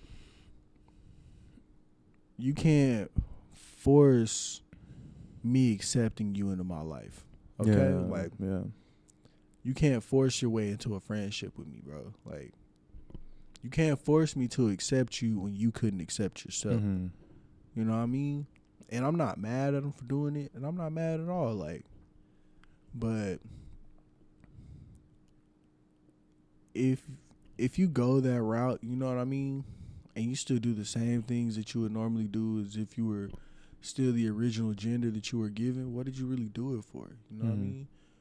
Like, transgender dudes going off and getting girlfriends and stuff like that. You know what I mean? Like, or going off and getting with a transgender female. Like, what was the purpose, bro? Like, what was the point? What was the purpose? You changed yourself to go do the exact same thing you could do as yourself, bro. And it's like, I know it's an internal battle. It got to be an internal battle. Mental, physical, all of that. You know what I mean? And I respect it. Bro. Yeah. It takes a lot of guts to be able to just wake up one day and be like, damn, I want a vagina. It takes a lot of nuts to wake up and want to be like, I'm tired of my nuts. Like, I want to cook. Yeah, that's what Dave Chappelle said. I remember that. You know what I mean? But at the same time, you can't force yourself on me, bro. Like even with my own parents, bro, like my relationship with my mother's a woman of very few words. You feel me? Yeah, I understand. But she didn't force herself on me as a parent. You know what I mean? Like, at first she did, but she realized that I don't respond well to being forced to do stuff. You know what I mean? So, as like a mother and as a person, she taught me a lot about myself and the fact that I can get along with anybody who just is themselves. You know what I mean? Just goes along, vibes, bro. We'll catch. You know, I'll catch. But for the folks who try to like force themselves and their ideas on me, we don't speak. I don't talk to these people no more. You know what I mean? We don't communicate. You know? And it's just like, just be yourself, bro. Be yourself. Like, yeah, that's I'm wondering about that a lot because like this past summer, like after failing all those classes and just I was always sleeping in super late. Like I would legit just sleep in late and just like skip class and stuff and so I've been there, bro. Even in the military. Yeah, it was I not missed good. A couple classes. It was not good.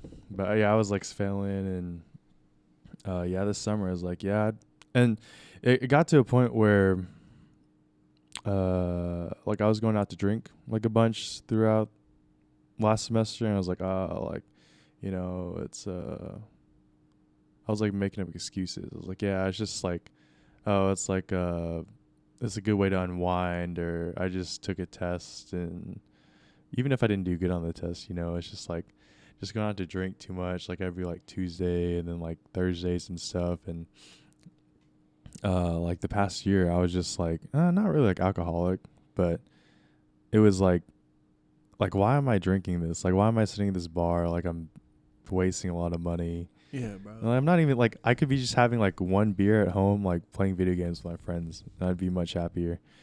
And so then I decided I was like, I just kind of want to change this around. So I try to wake up early. I haven't been good about it this week, but I try to wake up early and I've been go to seeing the gym and stuff. Little posts, little watch on and stuff. Yeah. I was like, that's good. It was a little early for me, but yeah. No, it's still early for me. it. I didn't make it this past week. Like college kind of gets in the way. Like it doesn't mean that I sleep only 4 hours. It means I try to go to bed by like 10 or like 9 or something, but it doesn't always happen. Yeah, so. shit. Me and her actually been practicing going to bed a little early. We actually started going to bed at around like 9, 10-ish, 11-ish sometimes. Yeah. You know, because I gotta be at work at 7, you know what I mean? So I gotta be up at about like 5:50, 6 o'clock-ish, get ready, hop on the highway. There's always traffic in the morning. You know what I mean? So we've been trying to change some of those habits. Because like in Japan, I picked up sleep apnea and all sorts of stuff, bro. Like it's hard for me to sleep at night. So of course I smoke a little bit before bed. You feel me? And it kind of puts me in that Hmm. a little mellow mood, which it's worth it. It's worth it. Yeah. I don't Yeah. see it as a dependency. You know what I mean? I see Mhm. it more as like a necessity. Yeah, yeah, I was the same way. Like, I didn't really use that stuff, but I was staying up late, like, for no reason. Yeah. 4 o'clock, 3 o'clock, like, just man, it was not good. But yeah, that's also why I try to do some of this podcast, is because I want to. I've been focusing on like just surrounding myself with like better people for sure, and just like people that And good energy. Bro. yeah, kind of motivate me and stuff. And yeah, I'm not really gonna name any names, but like I was gonna ask you if you still talk to anyone from high school, because I really don't. Oh yeah, I Yeah. still speak to a few people. Mm. The only person that I don't talk to that I wish I could talk to is probably Darren Talley. Mm. 'Cause, me and him, we was real Yeah. close during high school. It was real close. My boy, he a whole father now and everything Yeah. like that. So I know being a pops kind of gets to him sometimes. It's like you're a father, bro. Mhm. You're literally in charge of a whole human, Yeah. and you have to like focus on their well being. I mean, and I miss my dude a lot, but I'm proud of him though. That's Kind of cheer him on from a distance. You Yeah. know what I mean? And that's kind of how it is with just about everybody in high school. Like a lot of folks Yeah. I didn't really speak to until after we graduated. Mm. When we could actually speak on like a human level. Yeah. It's not like society or peer pressure is forcing us to slide off into a different group and speak. You know what I mean? Like shit, I've been talking to you since I Mhm. knew you though. Like you know what I mean? Yeah, I just randomly on Facebook. I just like what you. It was almost like a celebrity thing. I was like, I just kind of like what he posts. It's just funny. Yeah, bro. Some hilarious shit, bro. I see some hilarious shit. I Mhm. done did some hilarious shit. You know what I mean? But like, just as far as like people, like human interactions go, the Navy really kind of fixed my mind to accepting everybody, bro. It's just like Mhm. you're on a boat with 5,000 people, bro. Y'all are struggling through the same thing, regardless of where they came from, background, all of that. Like at the end of the day, y'all wear the same uniform. You go to the same place. You do the same thing. Everybody has a job. Everybody's Mhm. trying to do it while maintaining. You don't know what's going on at home for this person. You don't know what's going on at home this person. So it's like with the people who went to high school, all of that, bro, I try to see it the same way. Because I didn't see it like that when we was in school. Mhm. You know what I mean? I was closed-minded. It was like, I know where you come from. Fuck you. Yeah. But after all of that, after seeing what I've seen and going through what I went through and, battling depression, suicidal thoughts, stuff like that, you know what I mean? It's just like, it's not worth it, bro. Being that divide, it's not worth it, bro. It's easier for me to talk to people now because I can accept everybody now. Whereas before I was closed-minded and just so shut off, bro. You know what I mean? Like, Oklahoma is the easiest place to be like a good racist person at. Like you can be racist as hell, but still help out the person you hate on the side of the highway type. Right. You know what I mean? But at the same time, you still gonna hate them. You still not gonna like them. Like I did not like white people for the longest, bro. But you look at me in school, bro. I hung around a lot of white kids. You know what I mean? It was easier. It was easier to accept.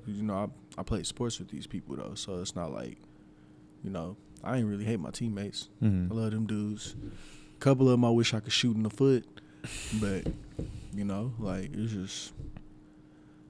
it's just acceptance, bro. Accepting people. Once you realize that nothing matters and that everybody struggles through something, it's easier. It's easier to talk to people. It's so easy to just like start a conversation. Like, how are you goes a long way. Yeah. It goes a long way, bro. It goes a long way. I mean, I'm pretty sure that's how this all started. Just messaging you, like, hey, what's up, man? How are you doing? Yeah, bro. Just a quick little message, something simple. Shit, how you been? Yeah. Bro, you should Austin Leonard, dude. That dude is he even says himself, his direction took like a turn. He's like working for a church now. Yeah, No, bro, that's I the- don't ever think I'd see Austin Leonard Yeah. working for a church. He still lives here in Edmond and stuff like that. He's really cool though. I've been over to his house, but yeah, You need to go soon? I got you. Yeah, she's Yeah. getting a little frustrated out there. She just got home. Yeah, you need to stop by again. Oh yeah, bro, I'm always down. Yeah, Always come by down. again. There's just a lot to talk about, a lot to catch up on. But there's a lot of things I was listening to. I was like, man, I want to know more about that. One of these times I'm gonna come spend the night, bro. Yeah, Have a yeah, little come drink, on. and Yeah, I definitely unload some real stories on. I'll tell you the things I can't tell you on the podcast. okay, that's fine. We gotta take these headphones, Mhm. and turn the little mic off. But Yeah, there's some things out there that'll really blow your mind. You know Yeah. what I mean? yeah, you should come over. Yeah, we'll have to do this again. I really enjoy it, and Oh, definitely, bro. This is yeah, I a good enjoyed some of the conversation. messages you had too, Conversation. because yeah, a lot of people that are like just, that I still hang out with, they still talk to you. Like, I'm just trying to surround myself with, like, better people. Yeah, I kind of like cut off the group that I mean, you know who they were, that I hung out with like in high school and stuff. Cause yeah, man, I would just always they would always just hang out like without me and stuff like that. And it's kind of like going back. I think you said at one point like you kind of have to like accept people for who they are. Like, not everyone's built the same, and yeah, that on top of school and everything else, I was just worried too much about other people. And Yeah, bro. Once Yeah. you realize that half the shit they're doing doesn't matter in Yeah. the grand scheme of your life, and it's not Mhm. bettering you, bro, it's time to put it to the side. Yeah. I've been cut off people in my lifetime that I never thought I would Mhm. have Yeah, to just exactly. leave alone. You Yeah. know what I mean? Like, people that I really held in high regards, Yeah. you feel me? And it really opened my eyes, bro, because not everybody's permanent, bro. Mhm. Not everybody's meant to be with you for forever. So, Yeah. you know, also dealing with like death a lot and things like that helped a lot to like release some of the negative Mhm. folks in my life. Just like, you know what? If you can't be positive while Yeah. I'm around you, bro, I can't see you negatively. You know what I mean? I won't allow myself to see somebody negatively and then, you know, then they pass and that's all I know about them is Mhm. negativity. I'm gonna cut shit off while you're still a good person in my eyes, bro, and I'm gonna let it go. Yeah. Yeah. Exactly. I hope you do good, but from that point on, I gotta accept the good that I see in you. Cause if I keep dwelling on the bad, bro, it's not a good look. It's not a good feeling. I don't want to remember people for the negative things that they Mhm. did, unless it was just like a shitty person. Like Yeah. when Donald Trump died, I'm not gonna lie to you, bro. Just whatever. It is what it is. Yeah. But like other folks, you know what I mean? It's like I'm gonna take the good. I'm gonna take the good that was there. You feel me? Because a lot of people go, and a lot of people have seen like negative sides of those folks, but a lot of those people had a lot of good in them before Yeah. they went that way. You know what I mean? So that's what I'm trying to see in people. Yeah, especially when you start working and stuff, and like work on top of trying to make yourself better, and just life in general. Like, there's not even enough time to like worry about Yeah, other bro. people. See, between Yeah. work and maintaining a healthy, stable relationship and Yeah. having a social life, bro, like it's stressful, bro. It's Mhm. hard. Yeah. It's a lot harder than it should be. Mm. But no, you gotta find you, bro. You gotta find what presses you, bro. Like Yeah. what keeps you moving. Like my decision to stay in Washington before I came back to Oklahoma was just solely based off the fact that I did not want to come home. Mm. And I wanted to know more about me. You know what I mean? Like, how am I when I've got no support system? You know what I Right. mean? How am I when I'm just by myself? And so I did good. I was out there for about a year before I came back. I only came back because, you know, some unforeseen shit happened, and it was just like, you know, what can you do about it? Yeah. But I don't really see me coming back as a failure. I see me coming back as a regrouping. Because once she graduates, Yeah, we're no, leaving. definitely not a Yeah. failure, man. Like, I mean, I kind of want to stay here and like open restaurants and do all this other Yeah, stuff. there's so so much I'll stay in that you can Oklahoma. do here, but I know that me as a person, in order for me to help out like the folks that are here, in order for me to be successful in Oklahoma, I got to get out of here. I got to leave and then come back. Because when I'm here, I'm too safe. I'm too complacent with myself. But when I'm gone, you know what I mean? You're on the I edge. can develop other skills Yeah. and stuff like that to bring back and then share with folks. Like I wouldn't have none of these stories if I'd Oh yeah. have never answered that Mhm. man's little direct message on Facebook and Yeah. been like, yeah, you know what, I'll join the Navy. I'll play your Mhm. little game. Like, no, just gotta have an open mind, bro. You gotta be you. Gotta Yeah. be ready. All right. Well, on that's a good note to end. Thank you for your service. Thanks for coming here again, dude. Thank I you really for your appreciate it. service, bro. And Podcast. you definitely got to come on again. There's a lot of stuff we both, I think, definitely need to talk Bro, about. So you need to sit some people down at the table. I want some opinions. We're gonna have a whole discussion. yeah. I'll get Austin here one day. He needs to do an episode with me, but yeah, that dude's done like You should, bro. a 180, man. He's a good dude. He's already married and Tell stuff him to too. holler at me, bro. Yeah, I will. next time I you see me. told him that you're gonna be on the podcast. He said, man, that you were a good dude. So Yeah, I like Austin, man. I honestly, Austin was one of them dudes that like he had to grow on me. He had to really grow on me at first. When I first met Austin, I was like, "All right, yo, this white boy is crazy. yo, whose boy is this?" But the further we got on to it, it was like I said, just accepting people, bro. I was like, you know what? That's just how he is. That's who he is, bro. Yeah. Like I rock with it. He's himself. Yeah. You know what I mean? I ain't never seen Austin Leonard switch up. Oh no. I ain't never seen him be anything less than himself. So I was like, I can rock with that. Yeah, he's a great man. Hell yeah. All right, man. Shit. All right, Thank you man. for having I'll me, let bro. you. Yeah, I'll let you go. I'll see you, man. Thanks for coming. Thanks, bro. Yeah, you have to definitely come by. Oh, definitely, dog. Thank you for the steak. Yeah, of course, dude. Thanks for coming. That was a long drive. Oh yeah, we're finna down this road, but luckily. Bro, I totally forgot that you were coming from Tulsa. So when you're like, oh, I'm coming over, it's like 4:30. It's like, oh, bro, you want to go work out with me for the podcast or something like that? Shit, we'd have got here a lot quicker, but we had to go do some wild shit for like our family and stuff. They had a whole lot of shit going on. Yeah, I'm sorry. Tell her I'm sorry too. Keep it so. I'll apologize to her myself. Okay. All right, man. Yeah, come back. I got to I'm gonna switch raffles.